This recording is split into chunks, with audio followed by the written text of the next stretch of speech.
Hi guys, welcome back to Yam City TV. This is just going to be a quick one because I just I've not streamed for a while, so I'm just gonna quickly run through a quick match reaction from the two games over the past week. Might do a little preview in regards to the Liverpool game. I don't really do previews, but yeah, we'll see. We'll see what happens. But yeah, in regards to Man City, I think City are in a good place at the moment. I think we won't see the best of City till next year. We tend to come into our own. The moment, I think whoops. We won't see the best of City. I don't know why it's come up on there. Sorry. But yeah, I don't think we're going to see the best of our team for now, just because we tend to. This part of the season is where Pep tries to like get his team settled, see who's playing well, who's obviously new, they need to integrate into the team. And this is kind of about building momentum at this point. That's why we often lose or draw a couple of games around this time of the season.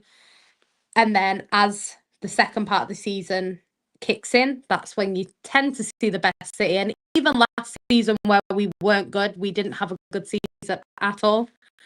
Our record in 2025 is actually not bad. It was the first part of the season where we had that horrendous run, which kind of ruled us out of the title, I would say. And then we were just too far away to be able to be in any sort of title race. So it was a top four battle. And yeah, we got top four. I think possibly we could have done it earlier if we hadn't had such a heavy downfall sort of in the mid-season. So yeah, in regards to City though, just want to get onto the games that we did play. 1 second, I'm just checking something.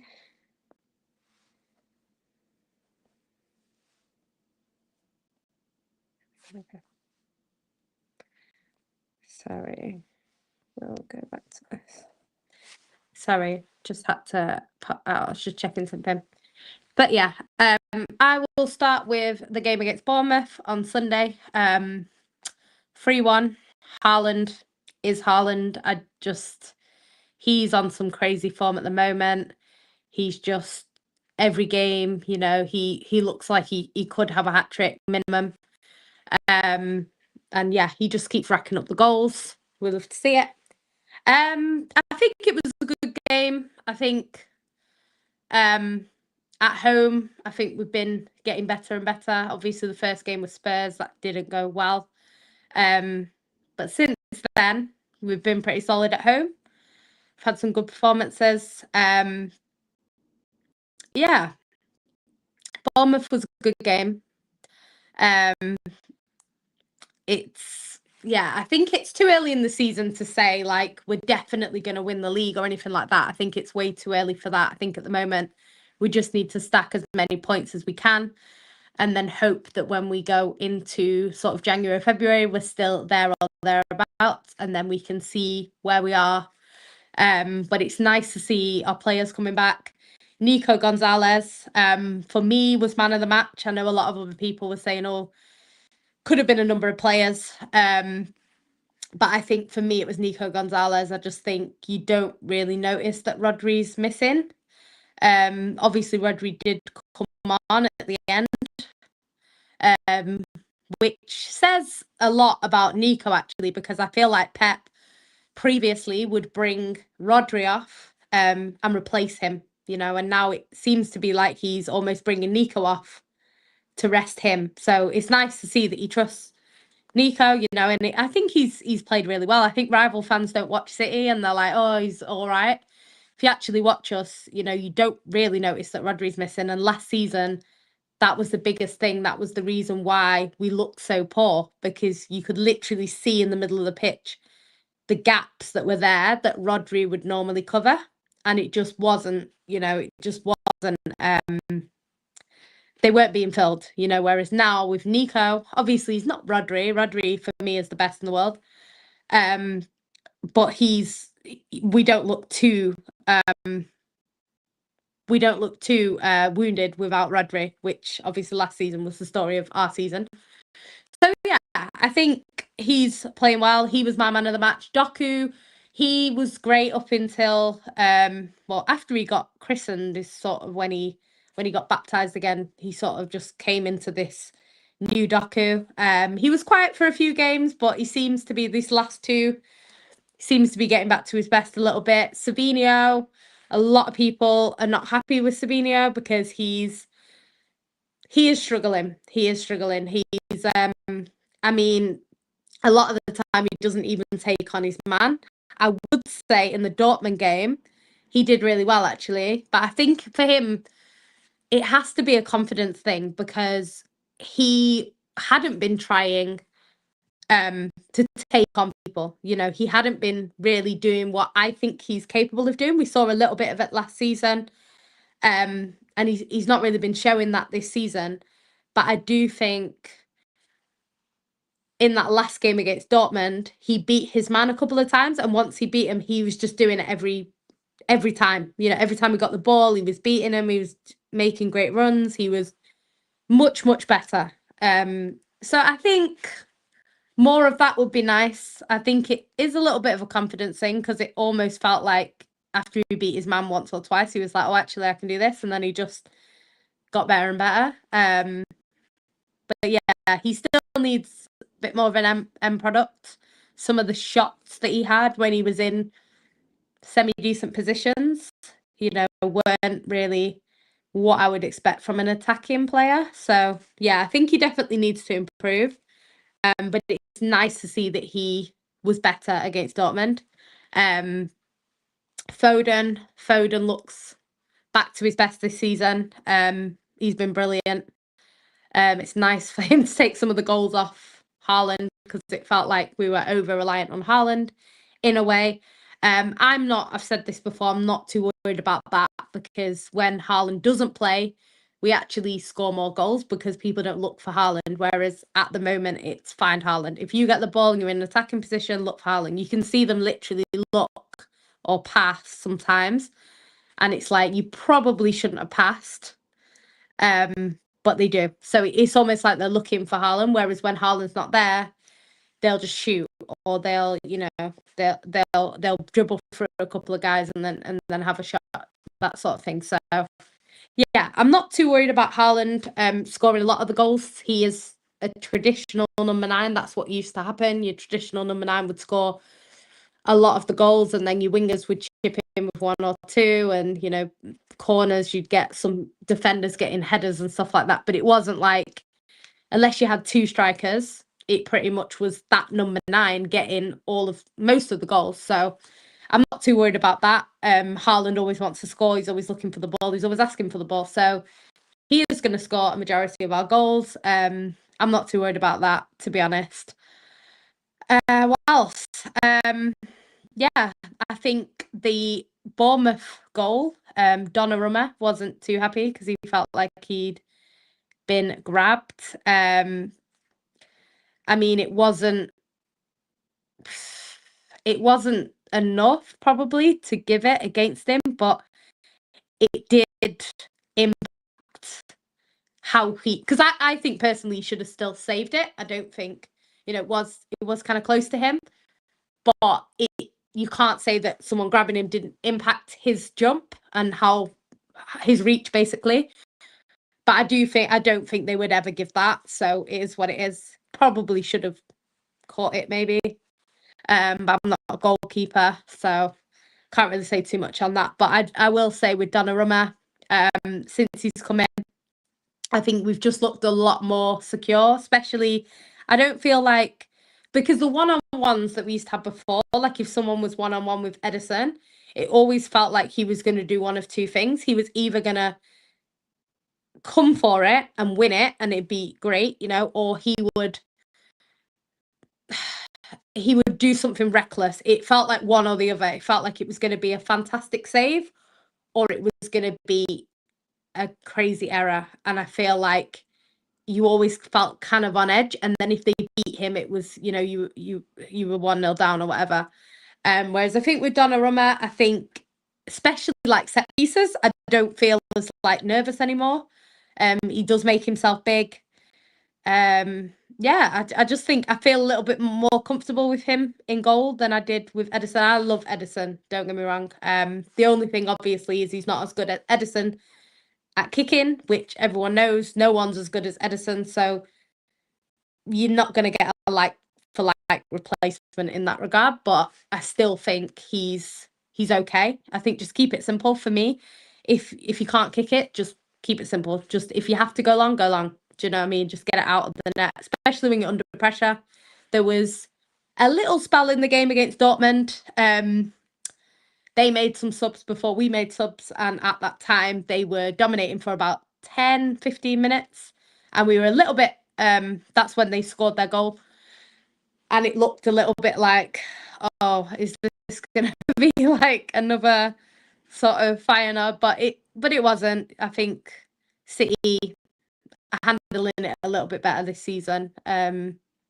So yeah, I'm not too worried. I don't feel like with Donnarumma you ever have to worry too much. I think the defence feel a bit safer with him behind them. Diaz has got better this season. I think Vardiol at centre back is better. I mean, he is centre back. He plays better at centre back. Surprise, surprise. I like him there. Nico O'Reilly, have to shout him out. He was one of the best players against Dortmund. Brilliant. Got his goal. He could have had 3. He could have easily had 3. But yeah, he's been great. I think City, I read the other day, City have actually not lost when he started. So it says it all. But yeah, he's having a really, really good season. I'm so happy for him that he's kind of nailed down his spot. Obviously, Pep will always rotate, but it doesn't look like he's ever at risk of losing it at the moment. And it looks like Nuri is the one that actually has to win his way back into the squad rather than O'Reilly just be like, okay, he's back now, bye, you know. So it's good. It's nice to see. It's really nice to see. I do really like this City squad. Like, not that I didn't like previous squads, but there was sometimes players that I wasn't too fond of. Whereas this squad, I like everyone. I think everyone tries hard. Cherky, what can I say about him? You know, I was very happy about him coming. And yeah, he just looks, every time I see him, he looks good. There's that one game that he played against Spurs, didn't do too well. Every other game he's been good. So it's nice to have him back fit. Obviously, Pep was saying he can't play a full 90 minutes because he's just coming back. So he's been coming in and out. But yeah, came on. I actually missed his goal against Dortmund because I had to leave because I had to drive back to London. So I left sort of 90 minutes and he scored after that. So yeah, bit of a shame because I feel like I've missed every single one of his goals. But yeah, I'm happy for him. I'm glad he got his goal. Yeah, I don't think Dortmund, I mean, defensively, they looked a little bit vulnerable at times. Adeyemi, probably their best player, I would say. When they made the subs, they actually did get a little bit better, to be fair. There was I don't know what his name is.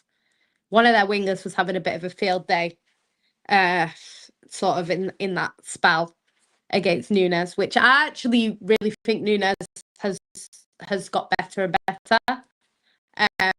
But he isn't a defender, and I think nowadays there's so much focus on getting forward and sort of, you know, attacking as much as you're defending, that these sort of players who are not natural defenders are kind of favoured, which I get it. I do get it. You need to be getting in the box. You need to be putting crosses in.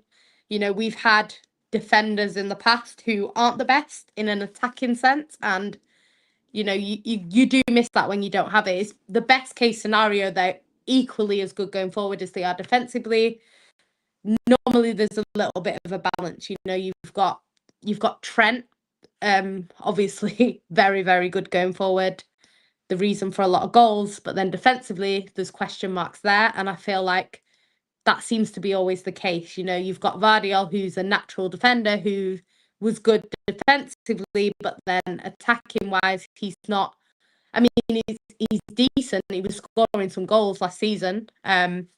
But he's not as good as an attacking player like a Trent who can go and do that. So there's always some sort of off balance. But I think Nunez is doing well considering he isn't a defender. I think he's doing well there. And yeah, I don't worry too much about him at the moment. I think City eventually will buy a right back, but seems to be at the moment with City, they either don't have a left back or a right back. And it just, every time we fix one problem, the other problem. So yeah, it's been a long time since we've had a proper left back and a proper right back. So it's gonna take some time. Big up to Ryan every time. Big up Adam. Ryan says Sunday is make or break for both teams. It's not make or break. It's November. Like, do I want to win? Yes. I think we need to be winning the big games at home. I would say a few seasons ago, the Etihad was, I hate when they say it, but like a fortress where, teams will come in, they were happy to get a draw. It was one of them where it's like, we're not going to beat City. Now, because of last season, teams come and think they can beat us. Like Bournemouth before the game were kind of saying we're going to go there and win, So you don't really want that as a top club in the league. You don't want teams to be coming and thinking, yeah, we're gonna get 3 points today. So yeah, I think we need to start winning these games at home. We didn't win our first game against Spurs. I thought that should have been a statement to say, we're different this season. But I do think they caught us kind of at the wrong time from a City perspective. So yeah, I think if we played Spurs now, I feel like we would have got a better result, but they seem to have our number at the same time, so who knows? But yeah, I agree in the fact that we don't want to end up so far behind Arsenal this early on. That's what I would say. But I mean, if City don't win and then we go and win our next game and Liverpool lose, kind of the same thing. It's only if you go on a run after that it's really relevant. Because if we were to beat Liverpool and then lose our next game, we're back to square one. So I do think with the title race for me, I think it's going to be next year, probably around February, March, before we can see who is the clear winner. I think for now it looks like it's Arsenal, but how many times have we said this in November for Arsenal? So we will see what happens next year. Like, they've been close. Can they get over the line? I don't know. I think time will tell. I do think, if I was just saying before to my friend, I do think if Arteta doesn't win it this year, I don't know when he's going to win it, because I feel like he's been almost handed it. 23-24, City weren't great. We just won a treble. Weren't great in the league by our standards. Weren't having one of these crazy seasons where, we're running away with it. Wasn't any of that. And I think Arsenal probably should have won it then. They didn't. Last season, there's no way Slot should have come in and won it in his first season. There's no way. You've been trying to win this league. You've been close. Everyone was saying, Arsenal fans were saying, when City fall off, we've got it. And then City fell off and Slot won it. I just don't think that should have happened. Like Liverpool, it's not like Liverpool came close the season before. Like, they weren't great the year before. They came back. Slot came in. New manager, didn't sign anyone, just, let's see what happens. And then Liverpool won it. So I think, obviously, do Arsenal have a good chance to win it? For sure. Like, I think they're in the best position right now in terms of their squad, in terms of how long they've been building together, in terms of the fact they haven't won it should get them over the line. Realistically, they should be going, right, okay, this is our chance, let's do it. I think City, little bit of a rebuild. I do still think with a team like City, we should still be competing. I don't think it should be a case of, oh, well, we're rebuilding, so let's just have a year. No, like, You need to be competing for the big trophies. Whether you win them or not is a different story, but you should be up there competing. Liverpool, you're champions. If you're champions, you have to compete the next season. That's just how it goes. Do you know what I mean? So if you don't, you'll get criticised like we did last season, you know? So, yeah, it's just one of them things. It's definitely not make or break, because I don't think a draw does anything for either of us. Do you know what I mean? So I don't think it's quite that simple. But yeah, because when Liverpool play Arsenal, if Liverpool beat Arsenal, then it's the same thing. So yeah, I don't think it's anywhere near that yet. You know, if you look at where Man United are in the league around this time, it says it all really. Ryan says, I will never forgive Klopp for begging to sign Colwill instead of Vardy when City signed him. Yeah, I don't really know what that was about, because Vardy is a great deal, I think, from City. It's defo make or break. If any team loses, forget about the title. Both teams have to win. Yeah, I think we've lost quite a few games, like Liverpool, City, more than we'd like to lose. But you know what it is with the league that I find, though? I think people look at losses. It's not losses where you lose the league, it's draws. Draws are where you lose it, because you lose a game, most teams say, okay, we lost, we can't let this continue. So the next game, normally come out and win. When you draw, everything seems okay. And then if you draw 3 games in a row, it's the same as losing 2 and winning 1. And that's where points get dropped. You know, Arsenal didn't lose that many games last season. They didn't. I don't know actually how many they lost. Someone can fact check that for me, but they didn't lose too many games. It's more draws. Draws are where you get screwed over in league titles, because you think you're doing okay. And draws, to me, I quite like the fact that City win or lose. I think draws just do nothing for you, because you just know, like, if we draw to Liverpool at the weekend, okay, the only good thing about a draw would be that Liverpool don't get 3 points. That would be the only slight positive, and it's not a positive because we dropped 2 points. So it's just, yeah, it's a draw just does nothing for anyone ever. But then if you say that in the title race, if you won it by 1 point, that draw won you the league. So there's different ways you can look at it. But yeah, Ryan says the difference with City now is that they don't control games anywhere near how they used to under Pep. Means that they're defo more beatable. I think City have changed slightly how they play, just because personnel changed, so it's likely to happen. Pep still likes playing the same way. It's just we have less passing now. So when Pep first came, I think I saw something the other day. It was like 11 to 14 passes for goals, like, you know, from how many players would touch the ball before we scored, without obviously the opposition getting the ball. And it was 11 to 14. Now it's like 3 to 6. But I think that has a lot to do with Haaland, because a lot of the time, like, you'll see goals like we saw the other day, Cherky assist to Haaland, and it's like he headed it into Haaland, and then Haaland runs. Basically, that offside trap that people try and set just doesn't work against Haaland. Like, Haaland just doesn't go offside. So in that respect, you're not going to have 15 passes, because you're not going to pass it 15 times in your own half before you get to Haaland. It's just not going to happen. So it's definitely a personnel thing. Aguero would do little passes with David Silva and De Bruyne, and we don't have them players anymore. So I think the way we play now is different. But the leagues adapt. Everyone plays like City now. You know, everyone passes it out from the back. Everyone's trying to pass.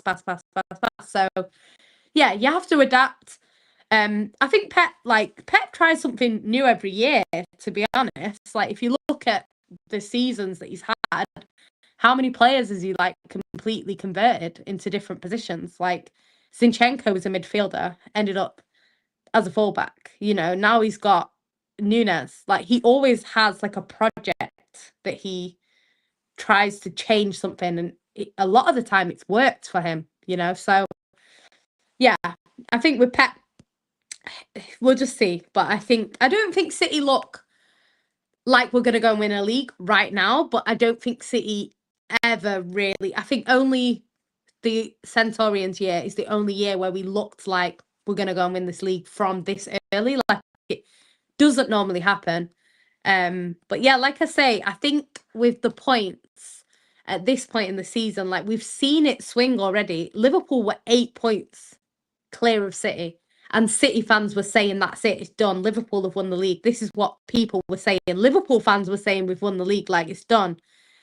And then within the space of what, 3 weeks, Liverpool lost 3 games. That's all that happened, and that 8 point gap swung the other way. You know, if you beat us on Sunday, then you're going to be above us. But then if you lose your next game and we win our next game, so at this point in the season, it's way too early. I mean, I've seen us against a Man United side that under Fergie, who were winning the league like Pep does with City, you know, on a consistent basis. And I've seen them be 8 points clear with 6 games and not win the league. So you can rule your team out from now, but I can't rule City out yet. Last season, it was a bit different. We lost Rodri. And I feel like when we lost Rodri, he was the key cog in our team. Obviously, we had De Bruyne, but De Bruyne is not available all the time anymore. You know, in his age, he just hasn't been, and you know, he's not available now for Napoli. So it just shows he couldn't stay fit in the end. A young De Bruyne, like a 25-year-old De Bruyne, is a different story. I think, you know, we still have a good chance if Rodri's out in that scenario. But I think this De Bruyne, you can't be relied upon. So when Rodri got injured, who was our main guy that played pretty much every minute of every game, it looked long from there. So we never know what's going to happen. Like, we could get another, touch wood we don't, but we could get another injury that rules us out this season. Do you know what I mean? So it just, yeah, until we see what happens, yeah, it's far from over yet. But yeah, I think everyone in this league is beatable as well. I think you look at some of the teams lower down the table, you know, who years ago you'd go into certain games knowing you'd got 3 points. I don't feel like that anymore. I don't think any team can walk into a game and be like, this is 100%. You expect to win certain games, like Bournemouth. We haven't lost to Bournemouth. I think it's like 47-3 on aggregate for us at home with Bournemouth. But it's like, I still wouldn't have walked into that game like, we're getting 3 points nailed on, because you just don't know. This Premier League is very unpredictable. Do you know what I mean? And even teams that you think will be an easy win, you know, some of these games you win in dying seconds and penalties and all these kind of things that you wouldn't think you had to rely on. So yeah, the league's an interesting one. I don't think there's many easy games. Ryan says Sunday will be interesting. City are favourites due to being at home. City will have periods of the game where they'll make us suffer, but we'll also have periods where we make City suffer. Liverpool versus City is always end to end. Always. Doesn't matter what form you're in, what form we're in. It's going to be end to end. I mean, even last season where we weren't good, you know, it wasn't like 6-0 Liverpool. Do you know what I mean? So yeah, it's always kind of end to end. I expect a tight game. I don't think it's going to be like 3-0 or anything like that. I think it'll be 2-1 to City, I hope. But yeah, it's going to be a close game, I would think. I'm not going because I'm away, so that might be a good thing for City. But yeah, we'll see. Big up Sammy every time. I know I'm just mentally drained at the moment. Like, I'm not even like, I have so many people like messaging me and DMing me. I just, honestly, I'm only doing this now because literally I need to be consistent. Ryan says, Vardy was checking for Liverpool for ages in interviews and the summary signed for City. Klopp decided to try it and sign Colwell and let City have a free run at Vardy.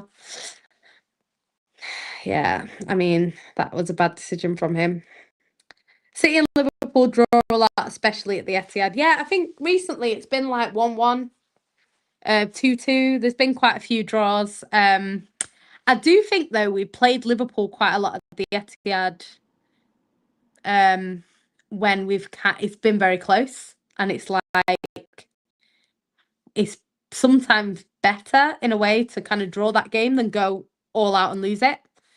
But I think City will want to win this. I think they will. Whether they do or not, I don't know.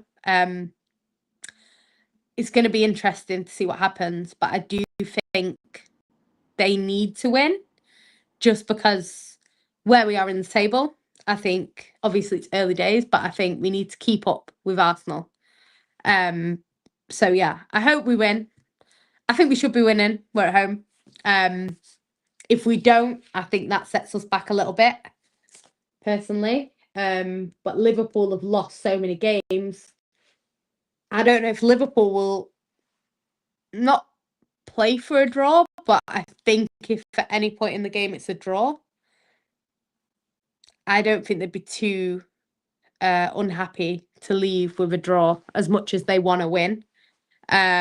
Just based on their previous, I don't think they can afford to go all out and lose it. So we'll see. We'll see. Yeah, it's always a good game, to be fair. Liverpool versus City, always competitive. There's going to be mistakes. There's going to be moments of brilliance. There's going to be all the usual stuff. Salah probably get a penalty, always does, you know. But I'm hoping that City can just... I'd love us to score 2 or 3 goals just to kind of, first. And then whatever happens after that. But yeah, it would be nice for a good win, like a positive win. But it's not always that simple. Do you know what I mean? So we'll just have to wait and see what happens. Ryan says, I love Isak so much, but I feel like a fool for comparing him to Haaland. I just think when there's players like Haaland, I don't think you should really compare other players to them because that other player is always going to look shit in comparison and they're not a shit player. It's just the way it is, like statistically, Haaland is crazy. Like people are saying you can't compare him to Ronaldo and Messi. The only reason people are comparing Haaland to Messi and Ronaldo is because his numbers are up there with Ronaldo and Messi. That's why. Like, if his numbers were half, they wouldn't even be talking about it. But his numbers are crazy. Like, his Champions League numbers are crazy. Like, Mbappe, who people say is the best player in the world at the moment, he's scored 6 more goals, I think, than Haaland in like 40 more games. Like, Haaland's on 50 something, he's on 90 something, and the goals are like 6 apart. This is crazy, So I think Haaland's numbers are just so far clear of everyone else. Like, he came into a City squad who were obviously winners. We were successful. We had Pep. We had all the tools pretty much for him.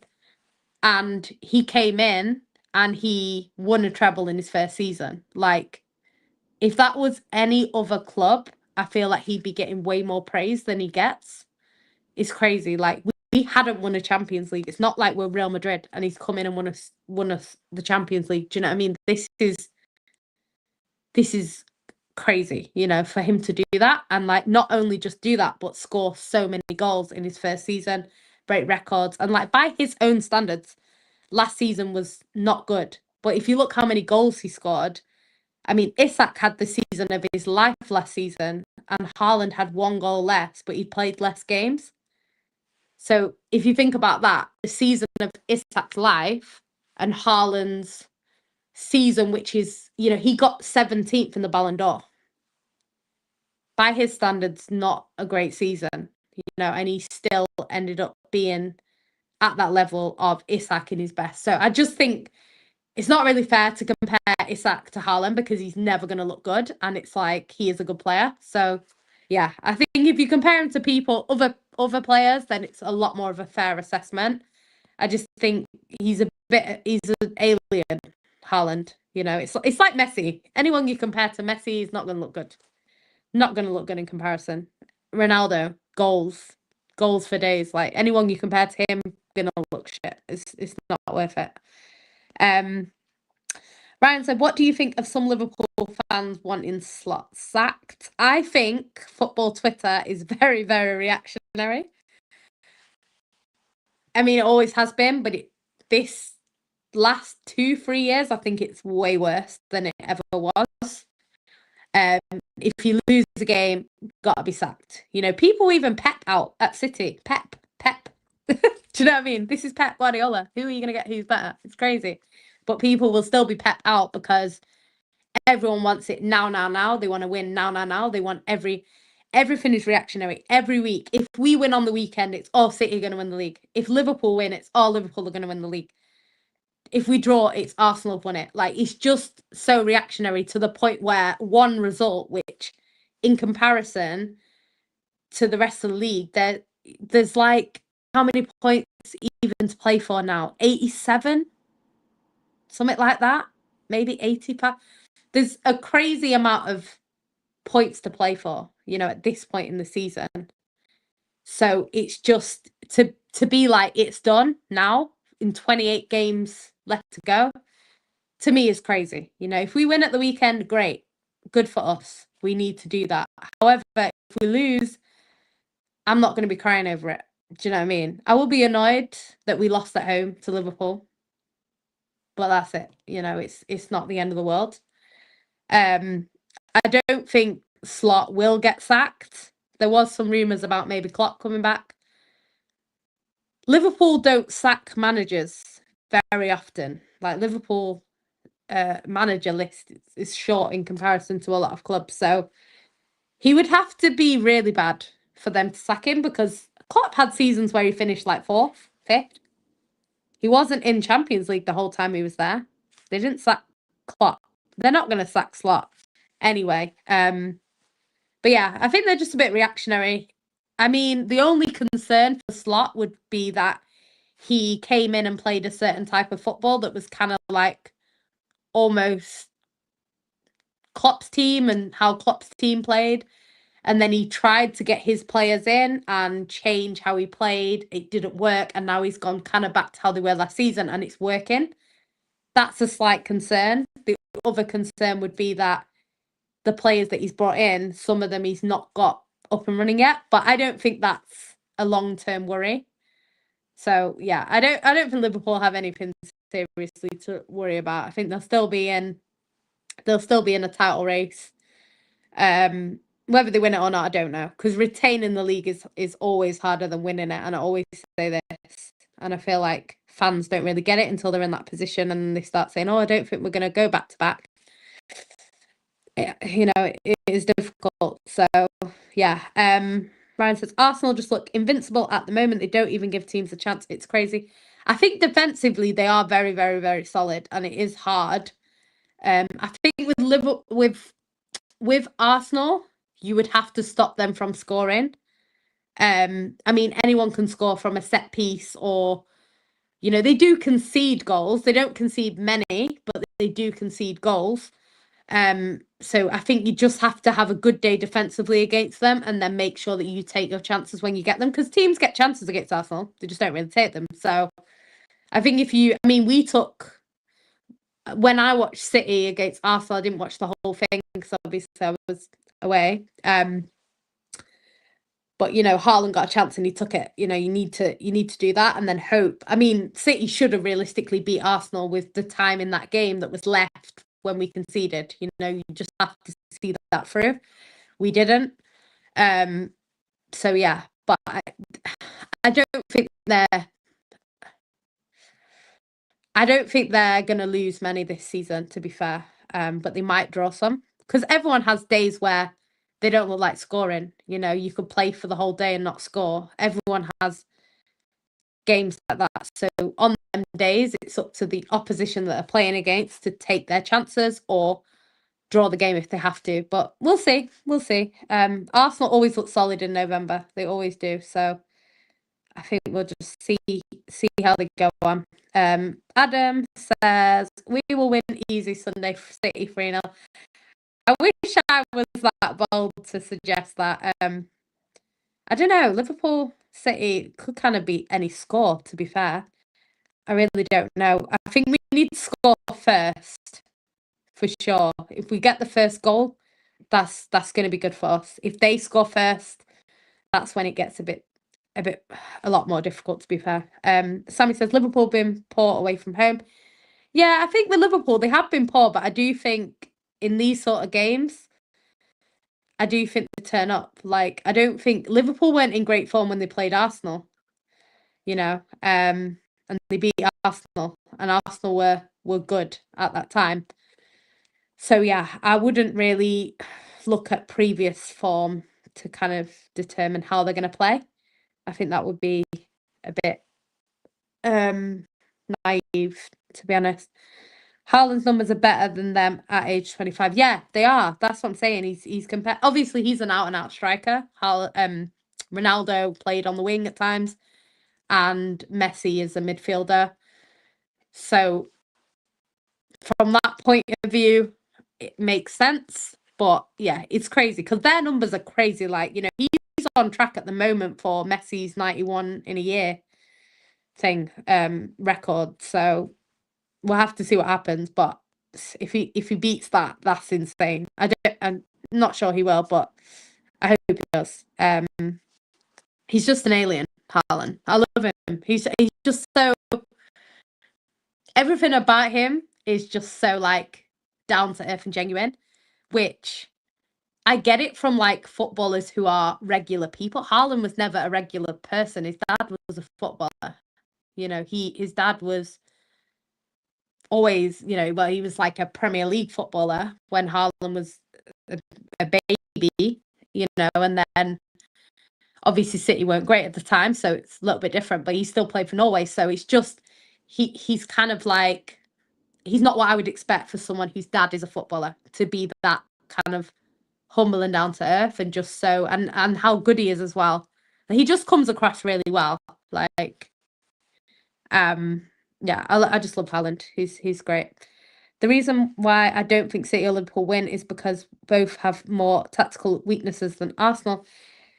City haven't really beaten a good side this season, but maybe Bournemouth. I mean, Bournemouth hadn't lost a game. I think Dortmund were on a good run as well. So I think some of the teams that were playing, on paper, they're not that good, but they're in good form. So yeah, I'm not too worried about who we beat.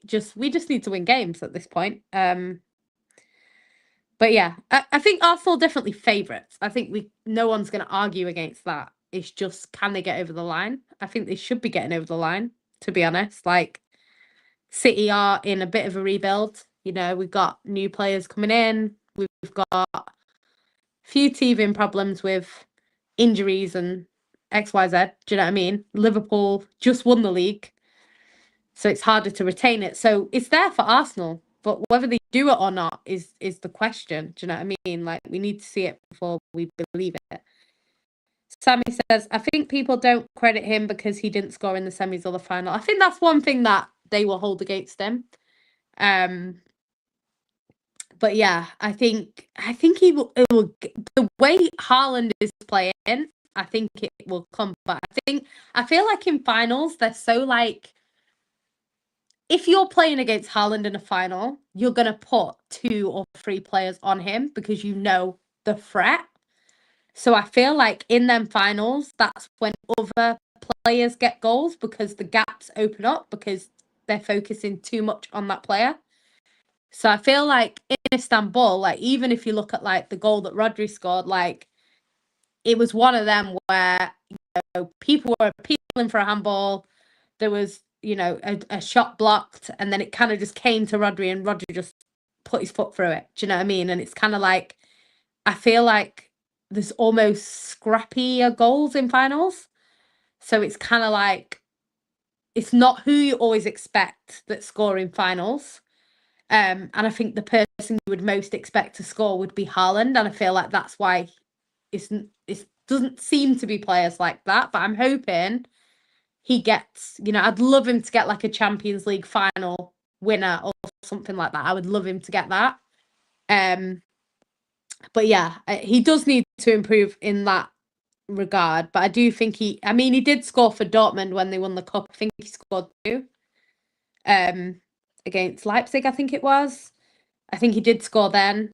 For City, he's not been in too many finals. Palace, obviously we didn't score in that game, so there's that. Champions League final, obviously Rodri scored, but yeah, I think he'll be fine. I think he'll be fine, but he does need to do this. He needs to get that clutch knockout gene. I agree. He scored a lot of winning goals this season, for example, but yeah, needs to be in the big Champions League games where everyone's watching. I agree with it. Sammy says football Twitter isn't a real place, it's just faceless trolls. Yeah, that's true. Big up 1-1 every time. Oh, thank you. I'd like to think that I know a bit about football. Not too much, but a bit. Ryan said all the fans at the ground are fully behind Slot. That's normally how it goes. That's normally whatever opinion you see on Twitter, probably the opposite of what's happening in the ground. You know, completely different opinions going on. Like the conversations you have at football are not the same as the ones you have on Twitter. Like I don't think I've ever seen anyone say Pep out in the stadium. Any match going fan. It's always like your online people who have kind of jumped on the winning bandwagon, and it's like Pep needs to win the treble every season. It's like, look at history, like how many managers have done what Pep's done, never mind better what he's done. Like it's crazy to me, you know. Like I just think it, and I say this all the time, like even you, Ryan, as like a Liverpool fan, like when you look at like the league now and retaining it, it's not that simple. So when a manager has done it, not just retained it, but retained it again and then retained it again, like that 5th year, like realistically, he could finish 20th. Well, not 20th because he get relegated, but he could finish like 16th, and it'd be like he's just won us 4 in a row. But with Pep, it was like he needs sacking if he doesn't get top 4, and it's like this is crazy because other managers have finished 5th and 6th in their run, but won the league once or twice, and it's like wow, they're amazing. So I just yeah, it's crazy to me. The standards for City are like way higher than a lot of clubs. Like, you know, if we go trophyless again this season, it's going to be a disaster, you know, whereas other teams will have like 4 years without a trophy, and it's like, well, they're getting closer. So yeah, we'll just have to see. Ryan says, to be honest, if we win on Sunday, I ain't even coming for City fans, I'm coming for the slot hours. To be fair, I don't know. I don't think any City fans will be talking crazy before the game. Obviously, they're going to predict the win at City, and you don't bet against your team anyway. I would never come on here and say City are going to lose. Like, even if I thought, shit, we're playing the most on-form team in the world right now, we're not very good. Like, last season, there was a few games where I thought chances of us winning that are a little bit slim, but I would still always back City to win. Aston Villa's one of them, because Aston Villa, I really thought that's not the place you want to be going away when you need a win. And obviously we didn't get it, but yeah, crazy to talk about sacking him. Nobody saw last season coming, and he has spent big this season, but calm down, it's still early. Yeah, them players will settle in. It just takes time, and the big price tags on their back do not help. One says Arsenal are defensively solid, but we create very little. If coaches stop being dumb, start man marking and blocking players on set pieces instead of going zone, we're in trouble. Yeah, I mean, Arsenal will have them days where they don't look like scoring. Every single team has it. City have it, and we're one of the most attacking teams. You know, I think we scored the most goals in 2025, 53 or something like that. We still have games where we just don't look like scoring. Everyone has them games. So it's just, I think Arsenal, the fact that he's so good at set pieces is kind of handy in that way, because sometimes you're always going to get set pieces. So I wish City were better at corners. I really wish we were, because, you know, a lot of the time it's like we might as well just not bother. Like it doesn't beat the first man, or it goes straight to them. It just does nothing for us. And I always say this about Arsenal, like, regardless of what people say online, if you win the league by set pieces, no one's going to give a shit. You won the league. You're not going to care. So when rival fans are like, oh, set pieces, it's not sustainable. And I agree to an extent, because I think you can't just rely on one method, whether that's penalties, whether that's, you know, set pieces in general, or whether it's just one player. Like people are saying, oh, with City, Haaland gets injured. And it's true. You can't rely on one certain avenue. I do think with City, they've proven when Haaland's not there what they can do. But Arsenal have proven in the past that when they don't get a set piece, they can still score. So I just don't think it really matters. I think do what you're good at. And yeah, there will be games where people figure you out. There will. There's teams in this league like your Brightons who on the day can beat anyone. And then other days they get battered 5-1, you know. There's teams like that. Bournemouth are a difficult team to play, especially away. Not so much at home, but away, they're a difficult team. Palace, another team, you know, Palace are not easy to beat at the best of times. Villa, when Villa are on form, Villa can be difficult to beat. There's so many teams, Newcastle, another one. There's so many teams in this league where you're not guaranteed your 3 points, home or away, you know, but yeah. We'll have to see what happens with Arsenal. I do think Arsenal will do well. They'll definitely, if they don't win it, they'll be close, you know, but you just have to see how it goes. I have no idea what will happen in that game. I assume you're talking about Liverpool City. I don't know either, to be fair. I just hope we win. Thomason says, big up Jan, big up every time. What front six would you start, Jan? Like midfield and attack versus Liverpool. Bernardo might sneak in that lineup. I think he's been rested. Pep did not bring him on. Well, did he bring him on at the end? I think he did. But yeah, he was resting him. He's resting Bernardo. Bernardo is definitely starting. I'll tell you that. He's a captain. He plays well against Liverpool, to be fair. I don't know what it is. He hates Liverpool. When a player hates a team, it's always good to play them. De Bruyne against Arsenal, for example, used to mash up Arsenal every time. I loved it.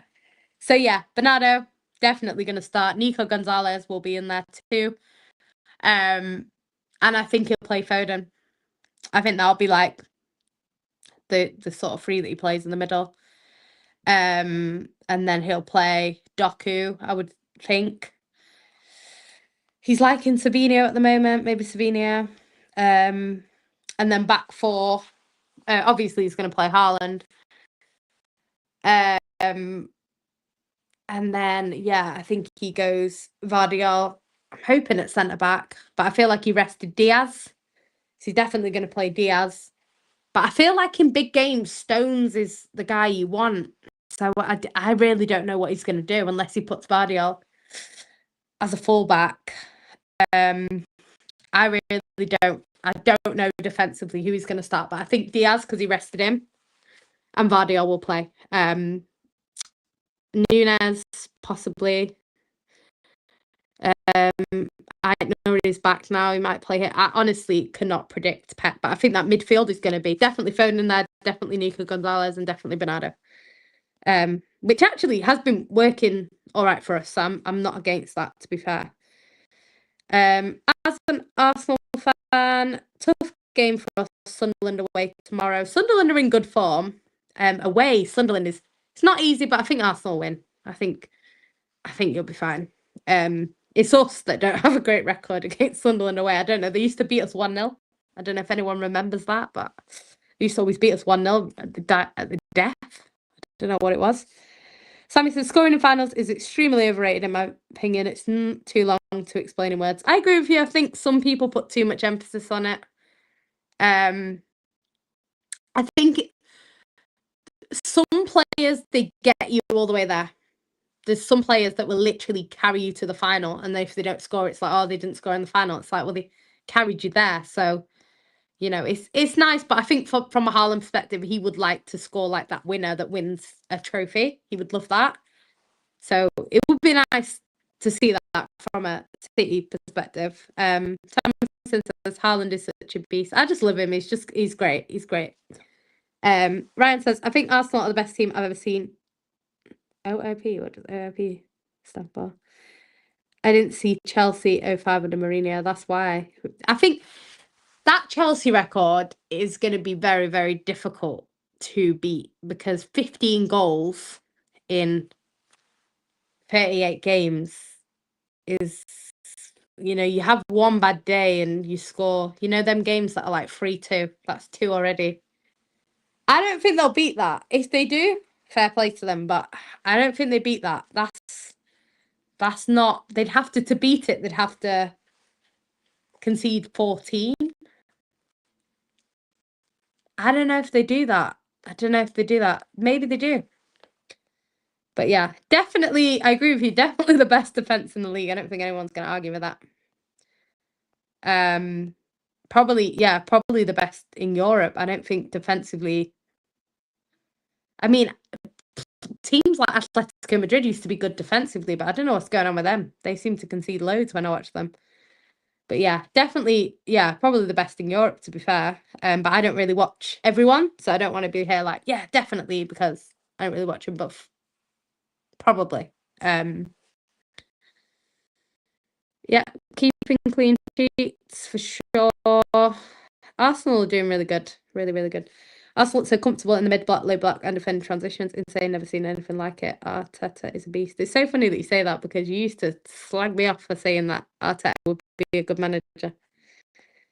Sammy says that means Cherky bench then. He might start Cherky. He might, to be fair. But I think he did say that he can't play 90 minutes at the moment because he's not fully fit. Maybe he's going to start him because he did kind of rest him. So maybe he starts. But I feel like Pep will bring him on. I feel like he'll come off the bench. Ryan says I'll be shocked if Cherky starts. I'm not sure. I really don't know. With Pep, it's lineup roulette. You just never know. You'd never know who Pep's going to go for. Thomason says I will go for 1-0 Arsenal, Man City versus Liverpool. I will go for 3-2 Man City. God, I hope it's not end to end like that. Bloody hell. Don't need that in my life. I mean, I won't be watching it because I will be on a plane, so I will find out unless someone texts me. They want to text me to tell me. Then literally I won't know till I land, which may or may not be a good thing. But yeah, I think Arsenal win 1-0 probably. Yeah, probably a set piece against Sunderland, to be honest. But yeah, I think I don't know. Like we'll just have to see what happens with this season. Ryan says, as long as Kirkes doesn't play, I'm happy. I don't know. I can't tell you who Slot's going to play either. I feel like Wirtz is going to get a goal or assist. I really do. I think Wirtz is going to get GA. It's written in the stars. It's going to happen. So yeah, you can put a bet on and thank me later. But yeah, I feel like it's just going to be one of them. It's definitely 100% going to get probably not a goal. I reckon an assist. Thanks, Sammy. Thank you. I'll check it on the plane. Kirkus is the worst left back in the league. I think he's new. Just give him a chance, man. What's wrong with you? Pep begged for Wirtz for ages. To be fair, I think Wirtz. It's weird. It's a weird one with Wirtz because I actually think he would probably fit into Man City a bit better. It's the way he plays. So if he had come to City, I think he would have settled in a bit better than he has at Liverpool. So I don't think Pep would swap. I feel like Cherky's different to Wirtz. I don't think they're the same player. I think when you look at Cherky and Wirtz, they're not the same. So I think he would probably have both. I don't think he would swap one for one. Tarek says, I feel the same about Wirtz, would just be all like, I think honestly, that is what's going to happen, right? And I'm going to get everyone like, but it's like, the thing is, I feel like with Wirtz, like, no one is going to seriously tell you that Wirtz is shit. He's not shit. He's not done as well as people expected him. But I feel like the pressure that he's under is crazy. And I think half of that is caused by the price tag and half of that is caused by Liverpool fans. And I think if Wirtz had come, then I think a Liverpool fan said, you know what, he's new, let's give him time. I think, honestly, he'd be doing so much better. I feel like when you say a player is top 5 in the league from the second they join, they then have to live up to that. Is Wirtz terrible? No. Has he been terrible? No, he's been all right. He's been good in parts. Not good enough in other parts. good enough in parts, but I feel like because he has that price tag on his back, you can't be good. You have to be great when you go for that price tag. And it's not his fault because it's only what he was bought for. He doesn't have a real say in that. But I feel like the price tag on his back is one thing. And then on top of that, Liverpool fans put so much pressure on him by saying he's top 5. Because now I'm looking and thinking, is he top 5 in the league? He's not. So then it makes him then look shit, but he's not shit. It's just he's not top 5 right now. So yeah, I think the pressure that they put on him added to it. And I feel like now, even if he's good, it's not good enough. So, Liverpool fans are trying to justify, oh, he did this, oh, he did that, oh, he's doing this, he's doing that, he's playing well. Yeah, he's playing well, but you've said he's top 5 in the league. So I feel like that's added to it. I feel like if they just kind of come in like Cherky, City fans have been rating Cherky for sure. Like, we like him, but no one's saying he's top 5 in the league. So now, when he's doing things that he's supposed to be doing, which is creating chances, scoring goals, getting assists, it's like he's doing he's doing what he's supposed to be doing, but he's not under crazy pressure because no one said he's better than every other player, So, yeah, I think it's all nowadays. It's all on a mixture of eye test. Eye test is fine, but you need to get the GA to back it up because nowadays that's like it's just how it is. You know what I mean? You can play well and not score, and no one's going to rate you. There's a reason why Savinho and Doku last season were not getting rated, and it's not just because they're playing poorly, because they're not always playing poorly. It's the end product. They ain't getting GA, and when they don't get GA, no one like. I've seen Doku play really well before, not get a mention, and then play almost as well and get a goal and win man of the match. And it's like he was probably better in the other game, but because he didn't get a GA, he didn't get man of the match, or people didn't notice him, or people didn't say he played as well. He played really well the other day. He has been playing well this season, but when he gets a goal, it's like he gets the recognition that he is owed. Whereas when he doesn't get it. And Savinho had a good game against Dortmund. A really good game, in my opinion, but didn't score. So it's like you're never going to get that. And it's a shame because it should be about how you play. Like the likes of David Silva were not high in GA. He was never that guy that was going to score 5 goals in a game. I mean, he would score goals, but a lot of it was what he was doing with the ball, and almost like your pre-assists more than your assists, because we were, like I was saying before, City were passing it 10 to 12 times before scoring. So it's like in that 10 passes, there's going to be some brilliance in there. Like there's been a few times this season where one of our players has done something brilliant and then another player has blasted it over and it's ruined the moment. Like Haaland, I don't know if anyone watched it against Dortmund. He dribbled through or maybe it was against Bournemouth. One of the two. He dribbled through a whole bunch of players and got there, and then I think Nico O'Reilly blasted it over. And it's like that if that ended in a goal, that's an amazing assist for Haaland, but it didn't. So it's like, oh well, it's forgotten. So I think sometimes it's a bit too heavy on GA, but I feel like that's just the way football is at the moment. And I feel like that is how people justify whether they're good or not. And yeah, I think you have to see the bigger picture sometimes, to be fair. Kirkers is so bad, it's like Nunez at left back. What's wrong with you? Leave my Nunez alone. I love Nunez. He does have a bit of a mistake in him sometimes, but I think Nunez has not been too bad, to be fair, considering he's not actually a defender. He's been quite good. Wasn't this Liverpool window supposed to be on the level of 2009 Madrid window? The comparison was so disgraceful. This is the thing as well. Like people saying we've won the transfer window. Realistically, you can't know that until the end of the season because you can win a transfer window by bringing in a player who is absolutely brilliant, but if they don't work, then technically it's not the best window. I think you can only look at it after. Like a lot of people look at Mancini's window where he brought in Yaya. It was actually he brought in Jerome Boateng, but didn't really get played. Who else was it? Balotelli. I can't remember who else he bought, but the Yaya window, he brought like 4 players that were 3 of them were absolutely brilliant for City.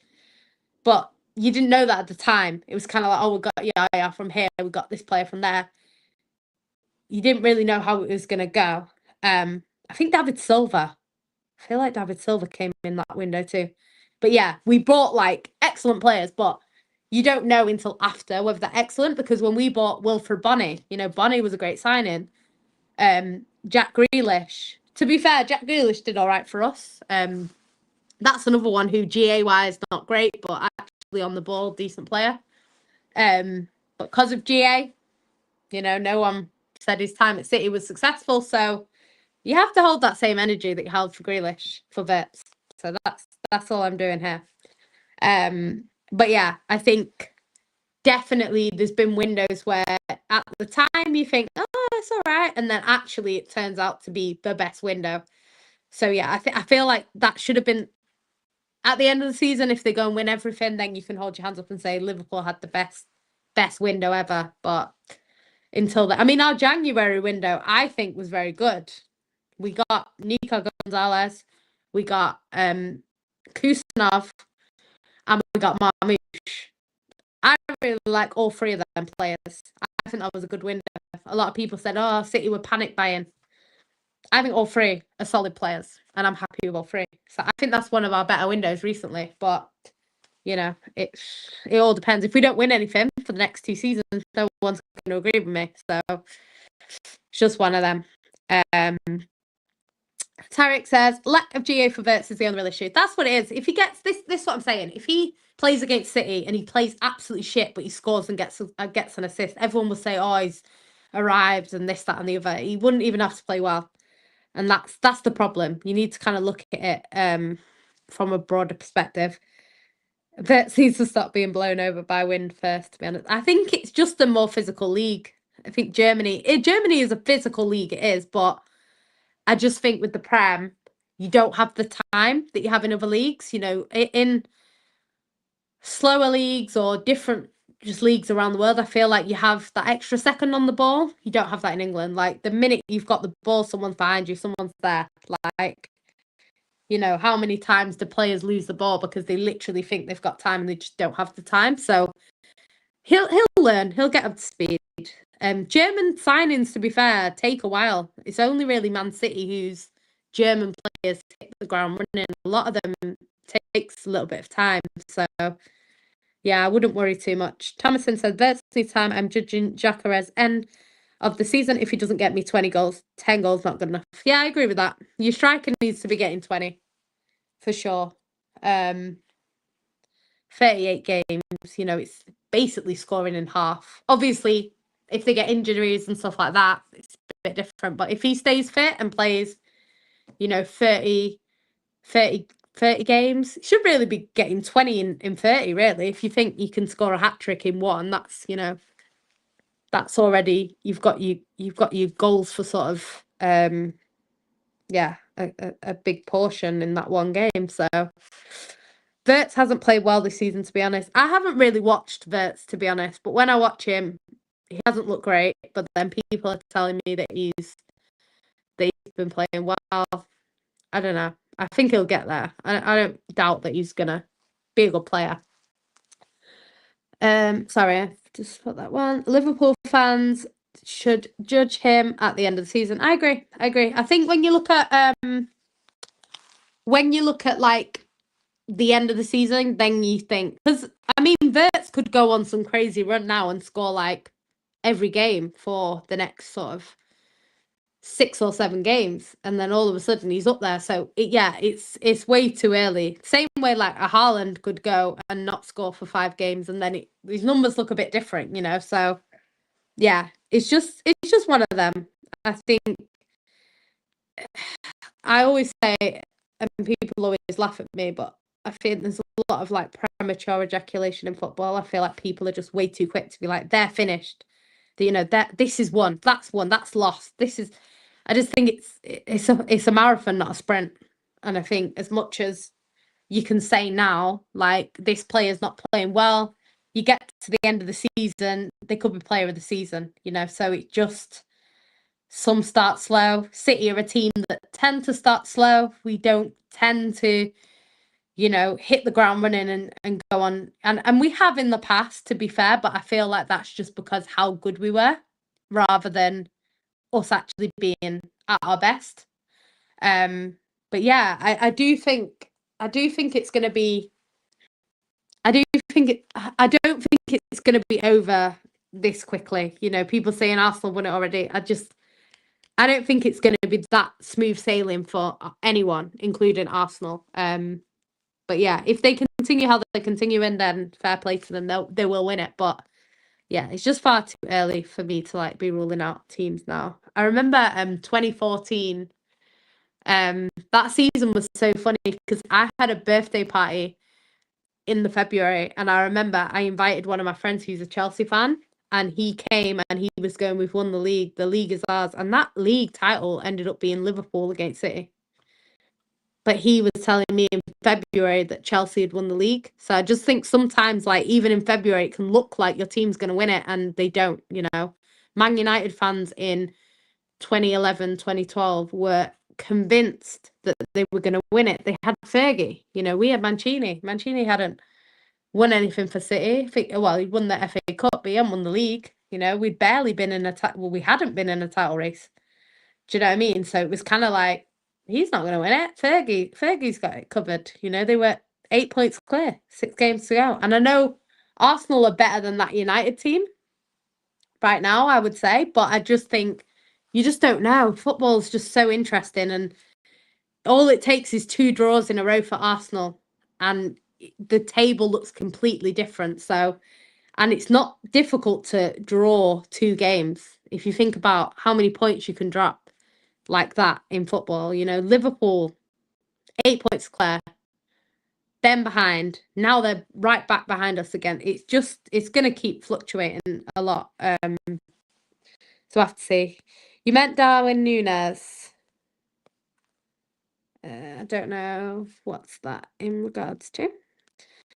Big up Vader every time. He says, "Bless up Queen Yam. Big weekend in the Prem." Yep. Be nice if we get the win. Oh yeah, we got Race as well. But I mean, he's not here anymore. He's gone on loan. I think he's doing quite well though, from what I've seen. But yeah, City they're South American players for the future, kind of, at the moment. I mean, we have some good scouts down there, to be fair. Thomason said, "I'm working tomorrow. We'll miss Sunderland away and the North London derby.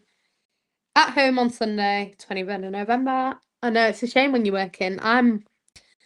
Seem to be working a lot over these games, which is annoying because I can't really watch them. And then I'm trying to give an opinion on a game that I've not seen. But I actually went to Dortmund and Bournemouth because I was in Manchester for a few days. So that was quite nice. I'm not going to Liverpool, obviously. I did take the day off tomorrow. Then they moved the game and it's too late for me to change it. But my cousin is going. He's got a better record at City than me, so he's Scouse as well, so that'll be fun for him if we do win. Not so fun for him if we don't. Thomason says, "We haven't won the league since 2004. I was still 9. Hopefully we can do it in 31. Been watching football since 2002. Yeah, I mean, I was in year 9. I was in year 9, yeah, when Arsenal won the league. To be fair, at that time, I just started going to football. Because I didn't really go when I was a kid because my dad wouldn't take me. So I only started going around 2003-04. So that was Arsenal won it when I was first there. But I don't remember too much from that time, to be honest. My football brain is not great. I don't remember my first game or anything like that. But yeah, it's been a long time. I mean, Arsenal have to win it eventually, surely. But I was speaking to an Arsenal fan today, and he actually said that he thinks almost like Brendan Rodgers at Liverpool. He feels like he's taken them as far as they can go, but he doesn't think they'll get over the line. I mean, for me, this is his best chance. He's had some chances. I think the last 2 seasons, really, Arteta should have been winning it. But I think this third time lucky, maybe, if he doesn't win it this year, I think I don't know where you go from there, because if he's not going to win it in this climate where Liverpool have just won it, they're not quite ready yet to compete. Man City in the middle of a rebuild that's going to take more than one window. It's a rebuild, you know, it's going to take us a bit of time. I think we've still got a good squad, but Arsenal have their team set in stone. They have a big squad. They have players for every position, 2 players pretty much for every position. They've got momentum. They've got the hunger to win it because they haven't won it. All these kind of things. I think Arsenal have everything going for them. So if they don't win it, serious questions need to be asked, because everything is going for them at this time. So yeah, I'd be surprised if they don't get over the line. But yeah, I do think if it's close though, I think in a 2-horse race, I think Pep comes out on top of Arteta. And I think if we had a different manager, maybe I'd be saying Arsenal definitely going to win it. But I just think if Pep's in it, in a title race and it's close, I think Pep comes out on top. But obviously, we'll have to see. There's a first time for everything, I suppose. Ryan says, when I said Kirkheads is like Nunes at left back, I meant Darwin. Oh, okay. I get it. I thought you meant Nunes. Nunes. Yeah, that makes sense. But I think Kirkheads, he's new as well. He's come from a team that are not as good, so take him a bit of time. Sammy says, what's happening in Jamaica is messed up, Jan. I know, it's such a shame. I've donated some stuff. I've got loads of clothes to donate, but it's just nowhere that they're collecting is anywhere near me, because I live in a very Indian part of London, so there's literally no Jamaicans anywhere near, no Caribbean people. So they're all like Wembley. I think Wembley is the closest, which is like 20-minute, half an hour drive, and then there's traffic, so yeah, it's not that close. I was hoping that there was somewhere closer that I could drop it, but I mean, my auntie, she's going to go because her mum lives there, so she's going to go when they start flying back there, because she's a flight attendant as well, so she's going to fly. So I might be tempted to just send a suitcase with her, and she can like drop it off in Jamaica, because I literally have a suitcase full of stuff. So yeah, might do that. But it's a shame. Jamaica's so beautiful, man. It's just such a shame. I mean, my auntie, she's not got a roof. Her roof needs replacing. I don't think the whole thing's come off, but her roof needs replacing. So I think we're gonna like raise some money as a family to pay for that. Thomason says, Arteta has taken us as far as he can. If we don't win anything, time to leave. Bring me Dan, Kante, Alonso, anyone. It's whether Arsenal will sack him. I think if he doesn't get over the line, I just don't know. I don't think it's going to get any easier. That's the thing. Because I feel like Liverpool will sort it out, whether they keep Slot, whether they get rid of him. I think they'll keep him, but they'll sort it out. They're also going to have second season Isak, second season Bert, second season Kirkheads. They're going to have all these players that are now settled in and ready to kind of go on a bit of a run. So I think, and they will bring players in as well. So I think Liverpool needed like a DM, like an actual DM, not Gravenberch, who's playing there. I think Liverpool will sign one in the summer. So I think Liverpool next season will be better. Man City, we're still going to buy players. We're in a rebuild, so we're going to bring in players. We've got rid of some of the old ones. I think some more will leave. Some new players will come in. Pep, I don't think he's going anywhere for the time being. So yeah, I think everyone will kind of improve again. So I do think Arsenal could end up getting to a situation where you get close and then end up further away, almost, because some of the players at Arsenal might decide, actually, are we going to win the title here? And then, a big offer comes in from Madrid or Barcelona and they start considering their future. So you kind of have to strike while the iron's hot. And I feel like at the moment, Arsenal have everything to win. And it's just, if the players start losing belief, it's not great. So you want to keep sort of a winning momentum going, and you want to get over the line while you can, because if Arteta leaves, who's to say the next manager is going to do anything? That next manager might come in and you take a step back. So it's gonna be interesting to see what happens. I'd love to see what happens if they don't go over the line. Thomason says, I used to live in Wembley, grew up in Brentford. Yeah, I don't live far from Brentford. Big up, Luca. Hi, you okay? I think Brentford is my closest away ground, but I never ever get tickets for that because it's so small. Sammy says, Zidane don't like coaching like that. I always laugh when people link him to a job. I think he's top class, but he's rejected PSG and United so many times. I think with Zidane, like, he came in and then won 3 Champions League back to back, and I feel like he's never going to top that. I just, you know what? It's weird with coaching because it's like he might do international, because my dad was saying the other day he thinks Pep will go to an international team, which is what most people think is going to happen with Pep. But I just think with Pep, he's too obsessed with the game. I don't see Pep being able to have large spells where he's not coaching. I know they have friendlies every second, but I just feel like I think he's too competitive. You know, once every 4 years for a World Cup, and you know, every other 2 years a Euros. If he, you know, is in Europe, because it's like the jobs that he can take. I think England would be perfect for Pep personally. I think he'd do really well. He's not going to manage Spain. He won't. There's too much drama there.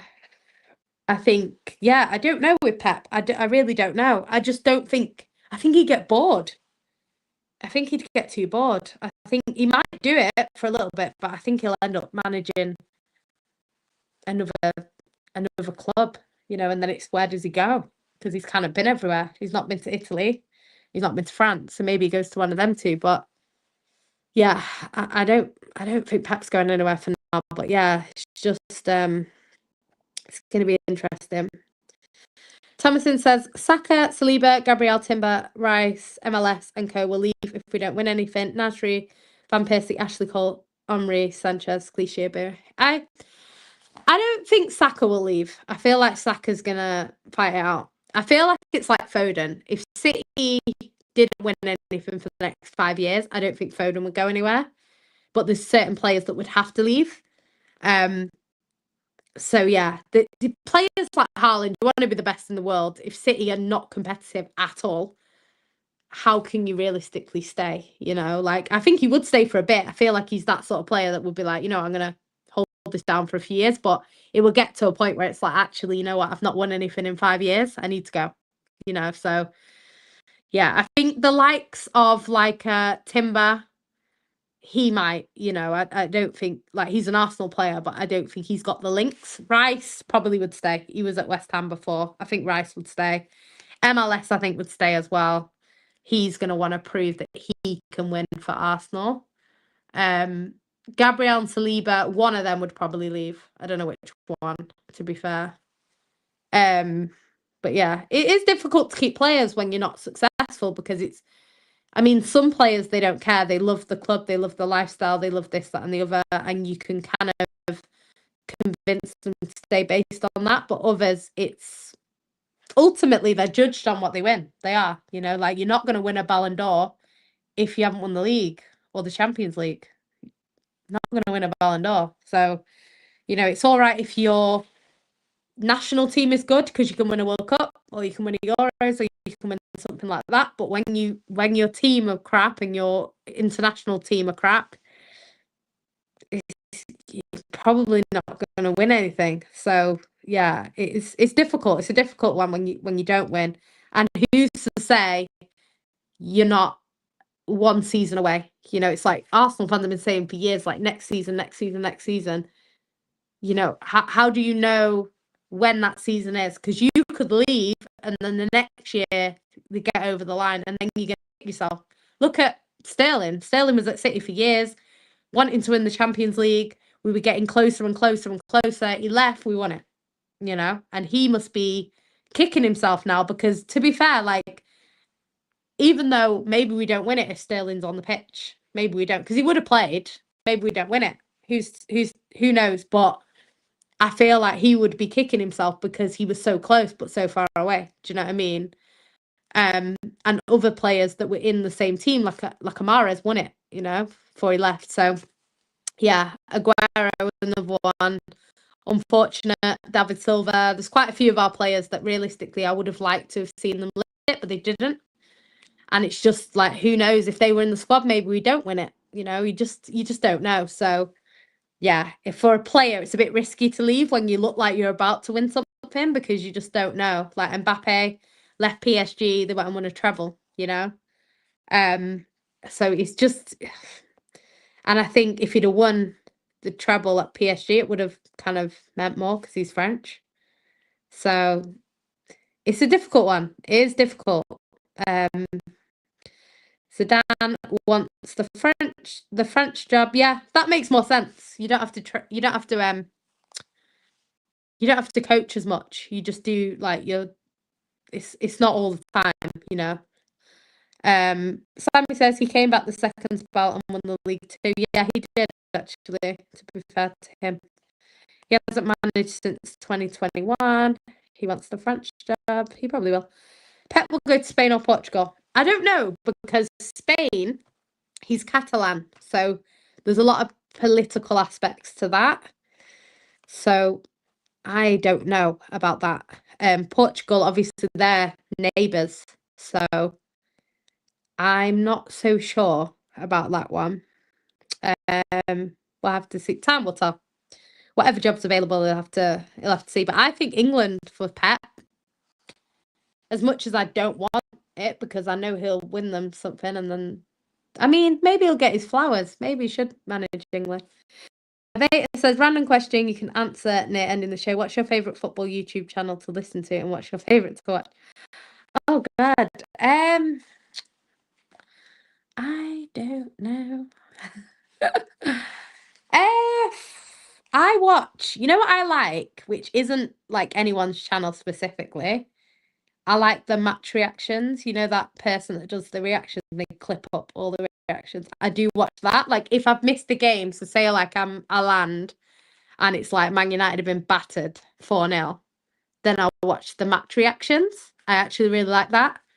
I'd say that's my most watched YouTube. Like I do watch people, like if I log on or I see somebody's live or something, I will watch it. Obviously, Sarcasm City, that was my baby a long time ago.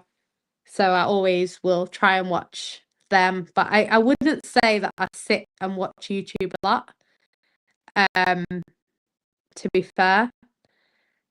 But yeah, I'm quite enjoying Haaland. I want him to post some more stuff because I like seeing the other side of footballers. I feel like sometimes it's so like you don't really see behind the scenes. I quite like to see that. So yeah, but big up Bea. I do watch you on Sarcasm City. I just don't like. I used to really watch YouTube. Like I used to watch everyone's shows. Now I kind of log on, try and watch a little bit of like Big Six Bants sometimes.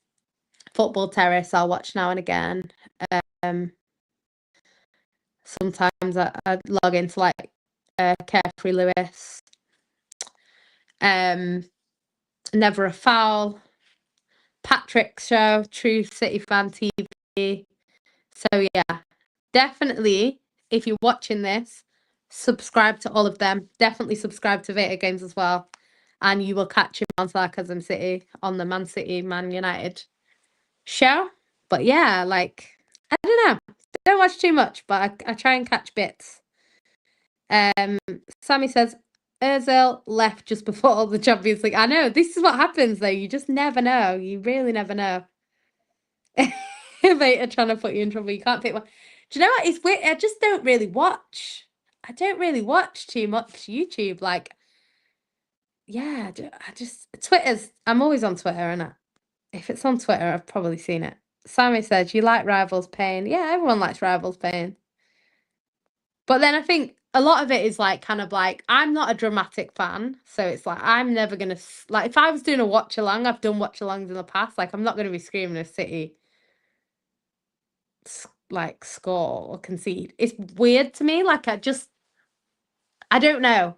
I feel like in the stadium it's different, but then even in the stadium, I'm not very dramatic. Like I'm just like get in, like I don't know. Like I'm just not like crazy. Obviously, our players like they keep coming over at the moment. I don't know what it is, but Phil Foden keeps coming over. So that guy that he hugged was like quite close to me. Um. So yeah, it's one of them. But I mean, I'm not the most dramatic of people, I would say. So I feel like that's in football is, I wouldn't make a good person to do watch alongs, Um I wouldn't be getting clipped because, but I mean there's obviously different things like when we won the league, like Aguero, like I don't remember them couple of minutes of my life. I don't know what was going on. It was just chaos. And then, like, obviously, when Rodri scored in Istanbul, I had the bruises to prove it. Anyone that's been there to that stadium knows what I'm talking about. Yeah, everyone had bruised knees, cut legs, everything because I don't know why the seats are so sharp, but yeah, that was chaos. Another time when we played Man United in the FA Cup semi, 2011, that was another time where I thought I was going to die because I was like up in the gods in Wembley, and obviously you feel like you're going to drop. But yeah, like obviously there's context to it, but like a regular goal, just like, just a normal fan celebration, I would say. Um, Flawless, proper legend, yeah, always. Like I say, if you're watching this and you don't subscribe to Slackers City, make sure you do. He's good peoples, even though he's a United fan. Tarek says the heartbreak of the haters when Haaland scores is always great to see. Do you know what? Like, if you're gonna hate watch anyone, don't let it be Haaland. Pick anyone else. Literally pick anyone else. You'd have a better time. Haaland's just inevitable at the moment. He's just, and even the game that he didn't score, that he broke his record, he did score, he was offside. Like, he still put the ball in the back of the net. Like, this guy is just inevitable. And I feel like he doesn't get as much service as he should get, with obviously De Bruyne leaving, Cherky not being fully fit. He's not getting the service from Doku and Savinho that he probably should be getting, and he's still finding a way to score however many goals. Like, I think Rodri is a big miss to our attack because he used to put so many balls through, he actually, attacking wise, was good quite statistically for us. So yeah, I think even him being missing, Nico is not quite the same in that regard. So yeah, he's not getting as many chances as he should be, and he's still putting them away. So yeah, Haaland's an alien. He really is. Thomas said Pep will go for us England, but we got Tuchel now. Pep for Nigeria. I'll be happy if we got him, but we're happen. I know I'd love to see him manage Jamaica. We might be half decent. We would at least attract good European footballers that are, eligible to play for Jamaica. But I mean, we need to qualify for this World Cup because if we don't, it's unforgivable. Mexico, US, Canada already qualified. So that's three massive hurdles out the way because normally to qualify for the World Cup, you have to be up there with them, and it's pretty hard, like, to get anywhere near them, to be fair. So yeah, we have to surely have to qualify for this World Cup. Like, I'll be so fuming if we don't. But our kit is awful, so they need to change that. It looks like a Ghana kit. I'm like, this is Jamaica, not Ghana, but yeah, I don't know. Big up later. Yeah, I know you're not trying to catch me out. Daku and Haaland have very good channels. I also like to see behind the scenes. I actually haven't watched Daku's. I need to watch it. I only watched Haaland's because it kind of was all over my TL, so I'd seen like most of it, and I thought, you know what, let me just watch it because I've seen so many clips. I might as well just watch it. But yeah, I do need to watch Dokus. I like Doku. Thomason says Doku is a beast. Foden is getting back to his best. Yeah, Foden. He had some issues last season. I'm not 100% sure what it is. I think he had some mental health kind of issues. I don't know what the case was. Like, there's been a lot of rumors going around about what that was. Like his kids being ill, his kids, having cancer and all this stuff. Like, I don't think any of that's true. I feel like if it was, we would know about it to an extent. Like when David Silva's son was ill, the players were all doing stuff to support him. I didn't see any of that for Foden. I think it was more personal issues. He seems to have kind of got over that now. And he does look back to his best. You could see last season there was something going on. It wasn't like he was poor and you looked at him and thought, oh, he's just poor. You could see that there was something going on. And now you can see that he's clearly back to how he was before. And, I love to see it. I love Phil. I feel like Phil's become underrated, like some of the things that people say about him, I'm like, actually, you know what, this guy, like, he's not a De Bruyne. He's never been a De Bruyne. He's not that sort of player. Do you know what I mean? And I just think when you're comparing him to De Bruyne, everyone's going to look shit next to De Bruyne. Do you know what I mean? But Phil Foden is a brilliant player. And I think Champions League, he loves it. I don't know what it is about the Champions League, but that's the competition where he really thrives. Like, he does well in the league, obviously, but I feel like Champions League, I don't know what it is, but that, for him, he always, and I mean, the other day, 2 goals. So, yeah, he's just back to, and the goals were good as well. It wasn't like it was a tap in and stuff like that. Good goals. But yeah, it's nice to see him back to his best. I love Phil. He's a great guy. Jan, what's your favourite Manchester derby? Oh, there's a few actually. For a few different reasons. 6-1. The scoreline is 6-1. Like, how often do you beat your rivals 6-1? But I do think that game wasn't our most dominant, despite the scoreline. A lot of them goals kind of scored late on. I think there was that game where we beat Man United a few years ago, and I think it was 1-0. And they were saying it was death by 1,000 cuts, and we just completely dominated them. But I mean, the scoreline didn't show, but that was just before they played Liverpool, because Liverpool beat them 7-0.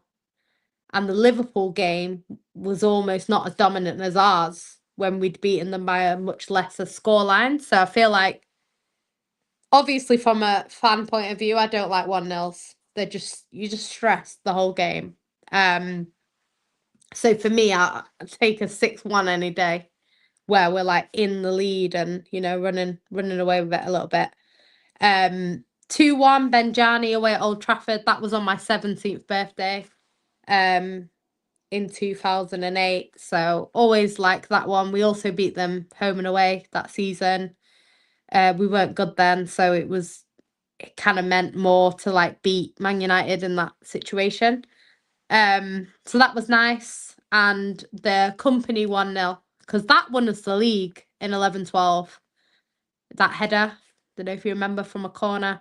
1-0, and that's when we kind of swung it in our favour, and then we went and won the league against QPR. So yeah, there's a few for a few different reasons. I was a bit annoyed not last year, 2023, when Haaland and Foden got a hat-trick, because it's like, the way that game went, it looked like we could have beaten them like 8-0. And then the second half, it was kind of like, it was a bit of a letdown, because it ended up being 6-3. And I feel like with the way that first half went, we were like 4-0 up at half time. I feel like we should have gone and got a better score out of that. I didn't like the fact that it was 5-3, so yeah, sorry, 6-3, because I think they both got a hat trick. Yeah, 6-3. But I didn't like the fact that that wasn't more, because I feel like we could have done better in that game. So yeah, it's been a few. Tamison said, Jan, I'm going to start my channel when we play you at the Etihad. I will invite to my channel and we'll talk about the game. Cool. I don't really do previews, to be fair. Like, I've literally only touched on it now because it's like literally this weekend. But yeah, cool. Just let me know. Lord Wakanda says, "Hi, Andy. You think Savio has a bright future in the City team? He had his best performance yet against BBB, right?" Yeah, I think he did well in that game. I feel like with Savio, it's a confidence issue. I think he did okay last season in a poor City team. You know, he looked like one of the better players. Um, but I don't think we were anywhere near our best. Um, I think he is young, so he's got time on his side. But I do feel like in a team like City, he's not going to have forever. You know, if he doesn't consistently look good, he will lose his spot. You know, because City will bring someone in probably anyway. You know, and Pep and City like versatile players, so we'll get someone who, even if they're not a winger, can play on the wing. And then when that happens, when everyone's fit, like you've got to fit Marmoush into the team, you've got to fit Cherky, Foden.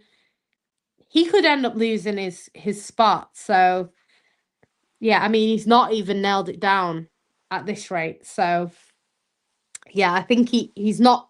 Time's not going to be on his side for City, but time is on his side for his age.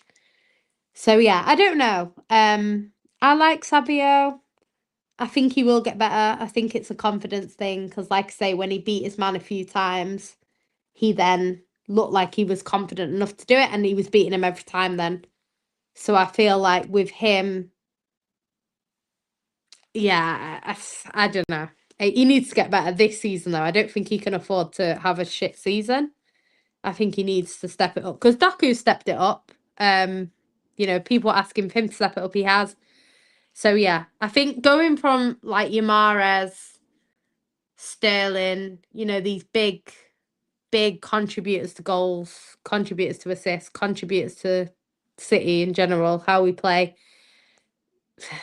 They've got big shoes to step into, him and Doku, and I feel like it's going to be difficult for them to get there. So we just need to see more from them. Vinny rumours, I don't think there's anything in that. I feel like every time we're about to play Real Madrid, there's always these same rumours. It's always Haaland's going there. Haaland actually was offered a contract by Real Madrid at the same time as City for the same money and everything like that, and he turned it down. So if he wanted to go to Madrid, he would be at Madrid. If he did want to go to Madrid, he wouldn't have signed a 10-year deal either. Like Haaland's made it very clear a long time ago that he is happy at City and he wants to stay at City. But I feel like, he could come out himself and say, I'm not going to Real Madrid, and people would be like, oh, he's just saying that because da da da. So you can't win. You might as well just ignore it. Yeah, I don't think. I think with some players like Brazilians and stuff, I hear it because they've come from a hot climate. They come to England, it's very windy, it's very rainy, it's cold, and they want to go somewhere a little bit warmer. So when Spain comes up, it's like, yeah, I'll go to Spain. Haaland is from Norway. The weather in Manchester is not troubling Haaland. If anything, the sun would trouble Haaland more. So, yeah, I don't think he's one that wants to go to Spain. I mean, even David Silva never went to Spain. He was Spanish. He didn't go back. So, well, he did, but after his career at City had come to an end. Do you know what I mean? So yeah, if David Silva didn't go to Real Madrid, I don't see any of them leaving. Plus, we don't sell to Real Madrid anyway. So if he did go there, he'd have to go via somewhere else. So it just wouldn't happen. It would not happen. That's fake news as usual.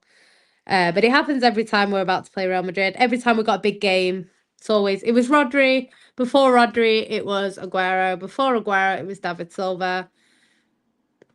It's always going to happen. Just have to, it's part and parcel of being a club like City. Sammy says, were you there when Pogba dunked on City to delay the title? I was actually, but then they bloody let us win it midweek. So yeah, I've seen quite a lot of derbies, to be honest. I was there when Ronaldo got sent off.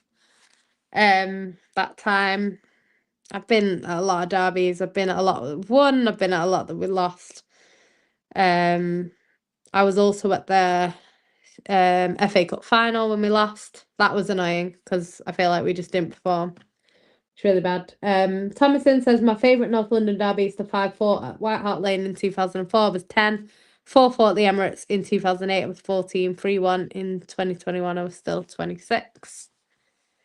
Yeah, the weird thing about the derby, North London derby, is I feel like it just always, Arsenal just always win. It just feels like one of them. It's kind of like Liverpool versus Everton. Obviously, that Everton win from time, but it just always feels like it just goes one way. I think with the Manchester derby, it's one of the only ones you can't predict because you just don't know which way it's going to go. Doesn't matter the form, it doesn't matter how shit we were, it doesn't matter how shit United are. Like, it can go any way. Whereas I think with Spurs, they tend to lose most of them. And then with Liverpool, they tend to win most of them. It's just the way it goes. So we still need a left winger. I want Leao, Lookman, Semenyo, Matoma. Most teams need them in January. I've not heard anything really. Matoma was like number 1 on the hit list, and then he just kind of fell out of, sort. I didn't really see anyone after him anymore. Leao, I don't watch too much of him, but from what I've heard, he's quite inconsistent. A lot of people say that. Lookman, obviously good player. Semenyo, I think he'll be gone. He'll be gone.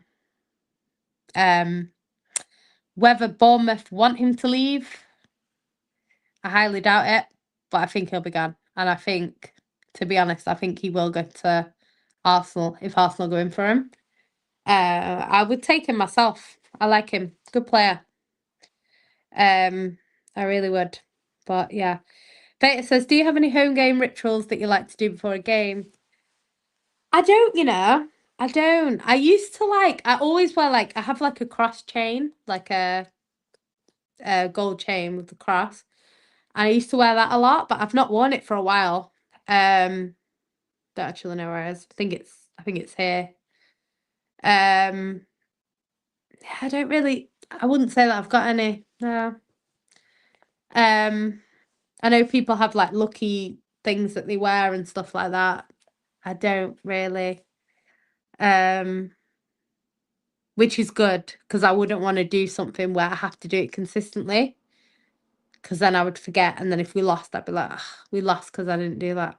So I don't. Yeah, I've gone in different cars, parked in different places, gone different clothes, different, everything. So yeah, I don't have any, to be fair. Tend to just, I'm not some City fans are really social and they do loads of stuff at football. I literally don't. I literally go in the car with my dad, get out, walk to the ground, go in, sit down in my seat. There's a few people I know around my seat that we chat to and stuff like that. And then I just get up and go. I don't go to pubs. People go to pubs, people go to get food. Sometimes I get food, but most times I don't. Yeah, don't really have, after the game, people go for a pint. I don't do that. Away games, I don't really go to them anymore because I can't really get tickets nowadays. And then when I do, I go on my own. So again, I don't really engage with City fans too much, to be fair. So yeah, it's a little bit different. I know people have their match day routines that they do together. I don't have any friends at football like that, so yeah, it's a little bit different for me. Beta says, did you stop wearing it last season? I didn't actually. I didn't. But like I said, I've been going City so long, I've seen us win, lose, draw. There was a time where I had a good record at home, we hadn't lost, and when I didn't go, we'd lost a few. But yeah, that was when we lost to Bournemouth. Sorry, not Bournemouth.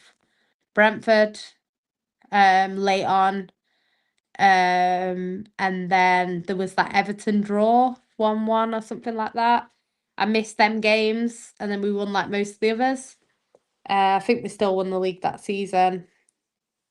But yeah, I don't know. I don't have any specific things that I do or anything like that.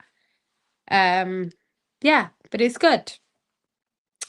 Beta says, you grabbing any kits this season? I have the black one. I put Haaland on the back. Because that black one's just too nice. The home kit, I don't mind it. I'll probably buy it when it's like half price or at the end of the season or something like that. And then the third kit I hate. The fourth kit's quite nice, actually. I saw the fourth kit in person. I thought it's actually quite nice.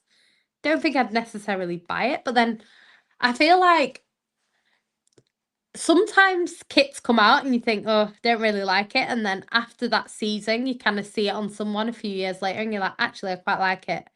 Because I remember when we released that Chinese New Year shirt and it was the blue one with the gold. And at the time, I was like, I'm not buying that.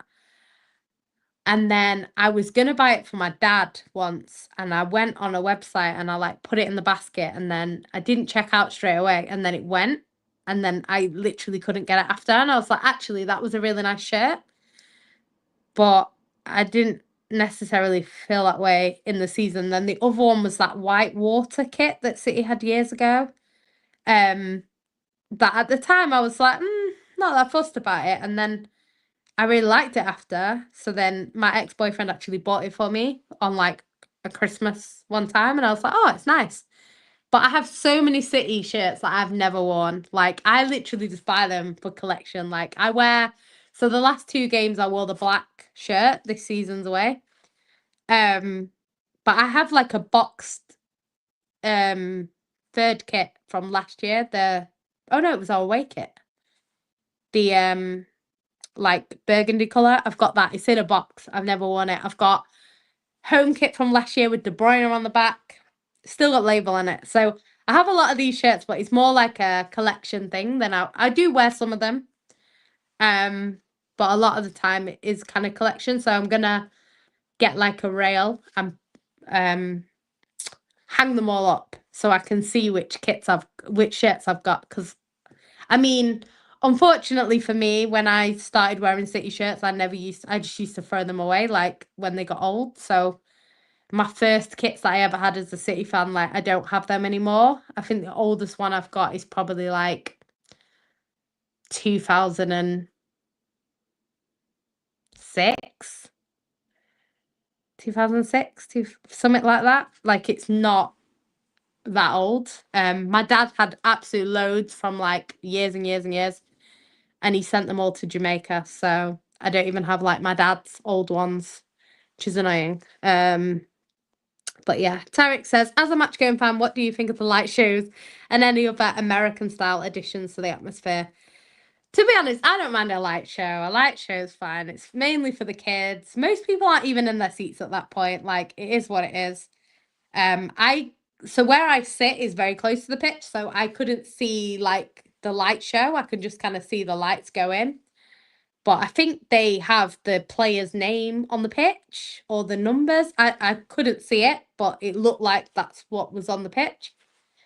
Correct me if I'm wrong, because I didn't see it from above. I just saw it from like ground level, but it looked like that. I think when you have a lot of American owners, it's going to get Americanized.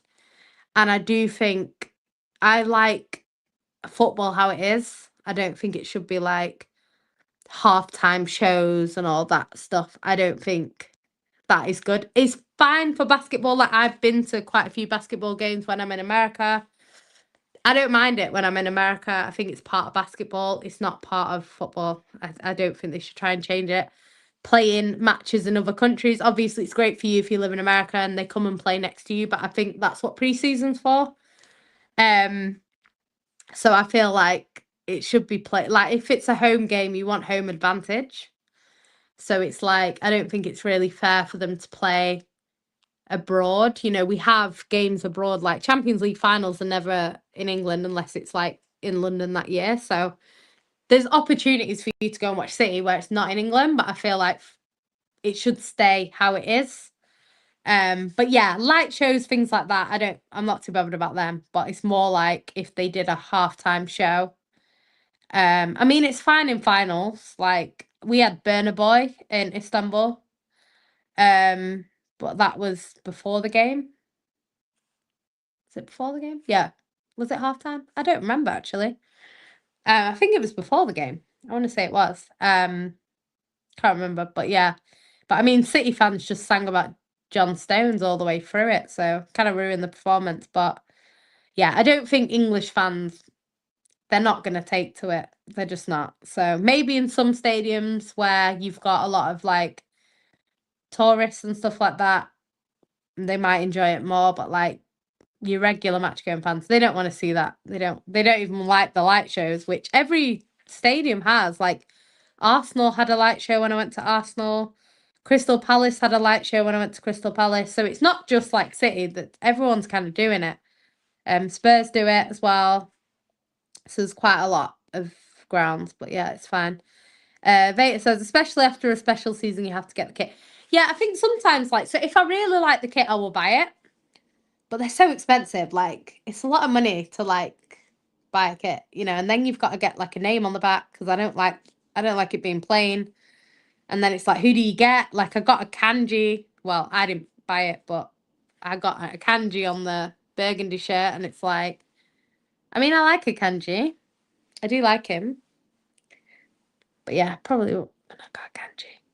But yeah, so I got Haaland because I've not got a Haaland shirt yet. And then last season I actually got it at the end of the season. That's why I've never worn it.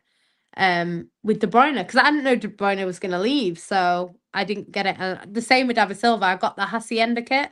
I love that kit with David Silva on the back because Silva left. So it's kind of like sometimes like I'll get it if they leave because it's like that's their last season.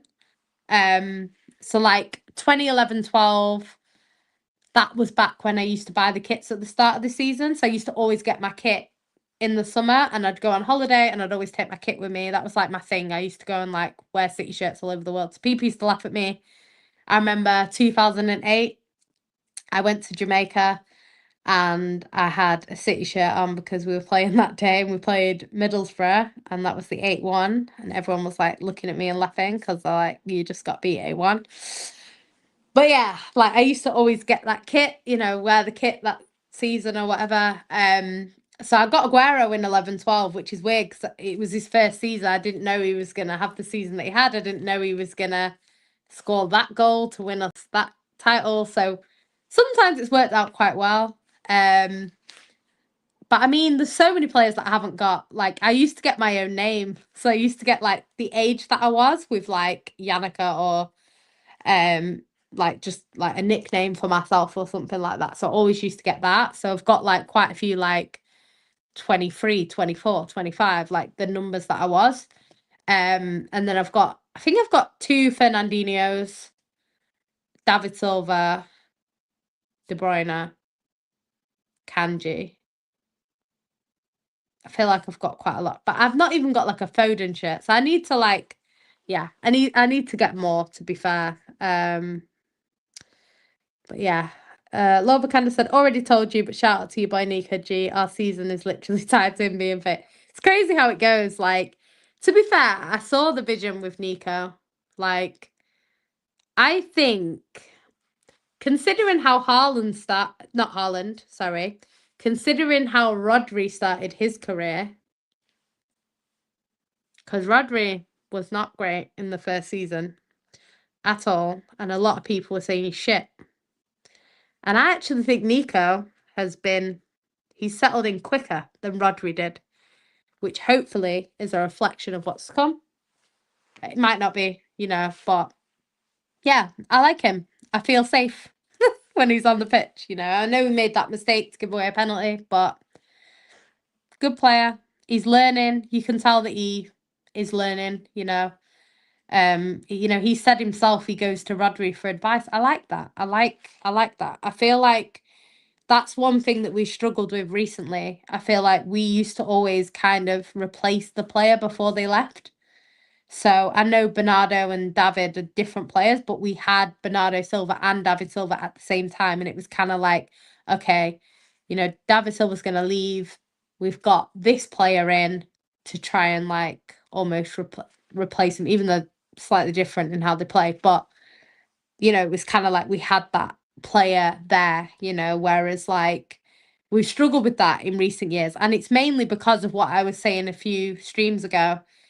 players don't want to come and be second best. Players don't want to come and sit on the bench. They don't. They want to come and hit the ground running. They want to come and start every week. You know, if you put someone on the bench for 3 weeks, they're unhappy.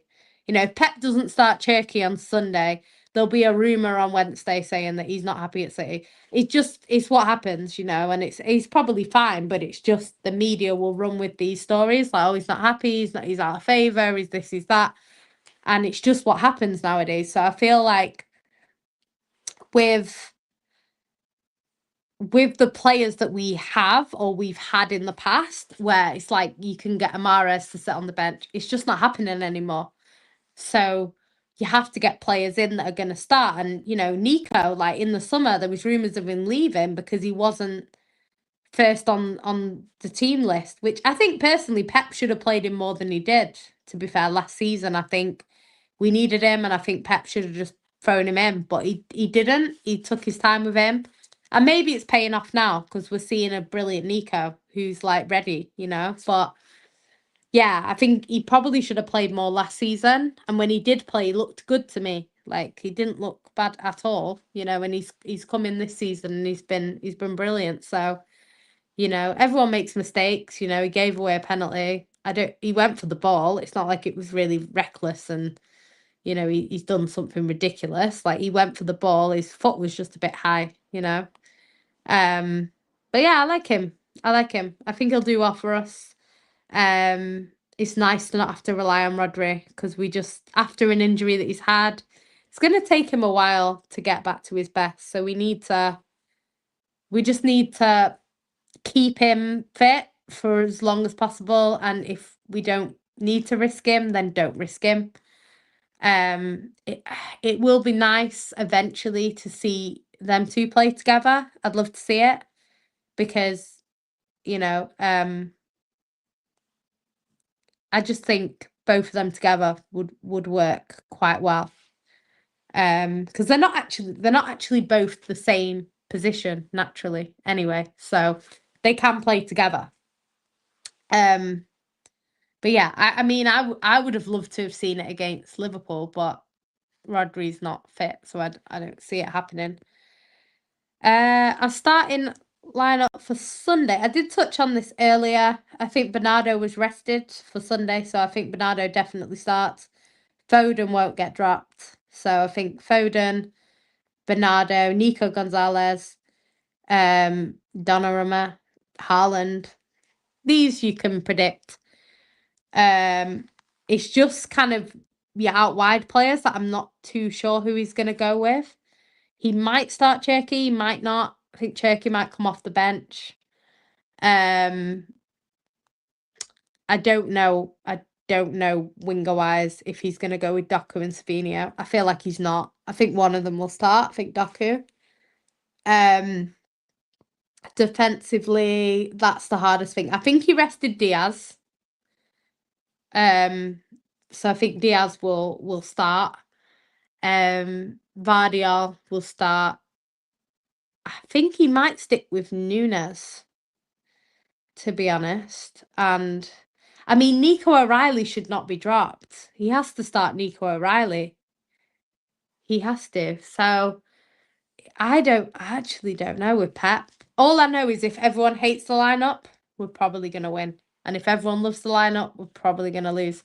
So yeah, hopefully it's a lineup that people aren't happy with, but it works. So yeah, fingers crossed. But I am going to jump off now because this was supposed to be a quick stream and it's 2 hours in. So I do apologise if you have taken the time to watch all of this. If you haven't already, please like the video. Please subscribe to the channel. And yeah, hopefully we get a win. It'd be nice for us to be able to go on a little bit of a run. I feel like we haven't had that yet this season. We were unbeaten in 8, but there was still a draw and stuff in there. So it'd be nice to go on a little bit of a run. It'd be nice to get that home record back, you know, where we're just people fear us at home. That would be nice. But yeah, I think it'll be end to end. I think it'll be a close game. Either way. And yeah. Fingers crossed that we win. And yeah, I will see you guys on the next one. But yeah, thanks for tuning in. like, subscribe, all that good stuff, and I'll see you next time. Big up everyone that tuned in. See you later.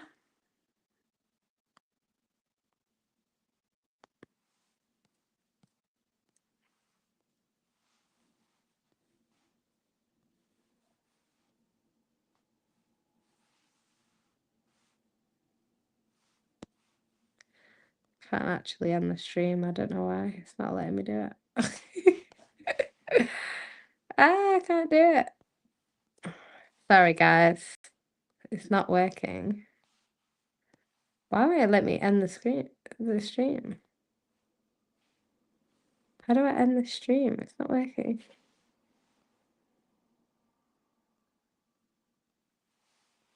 One second.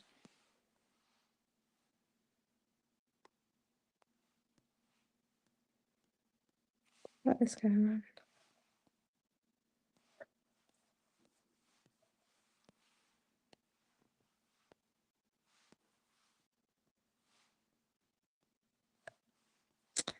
Okay, I don't know why this is not working.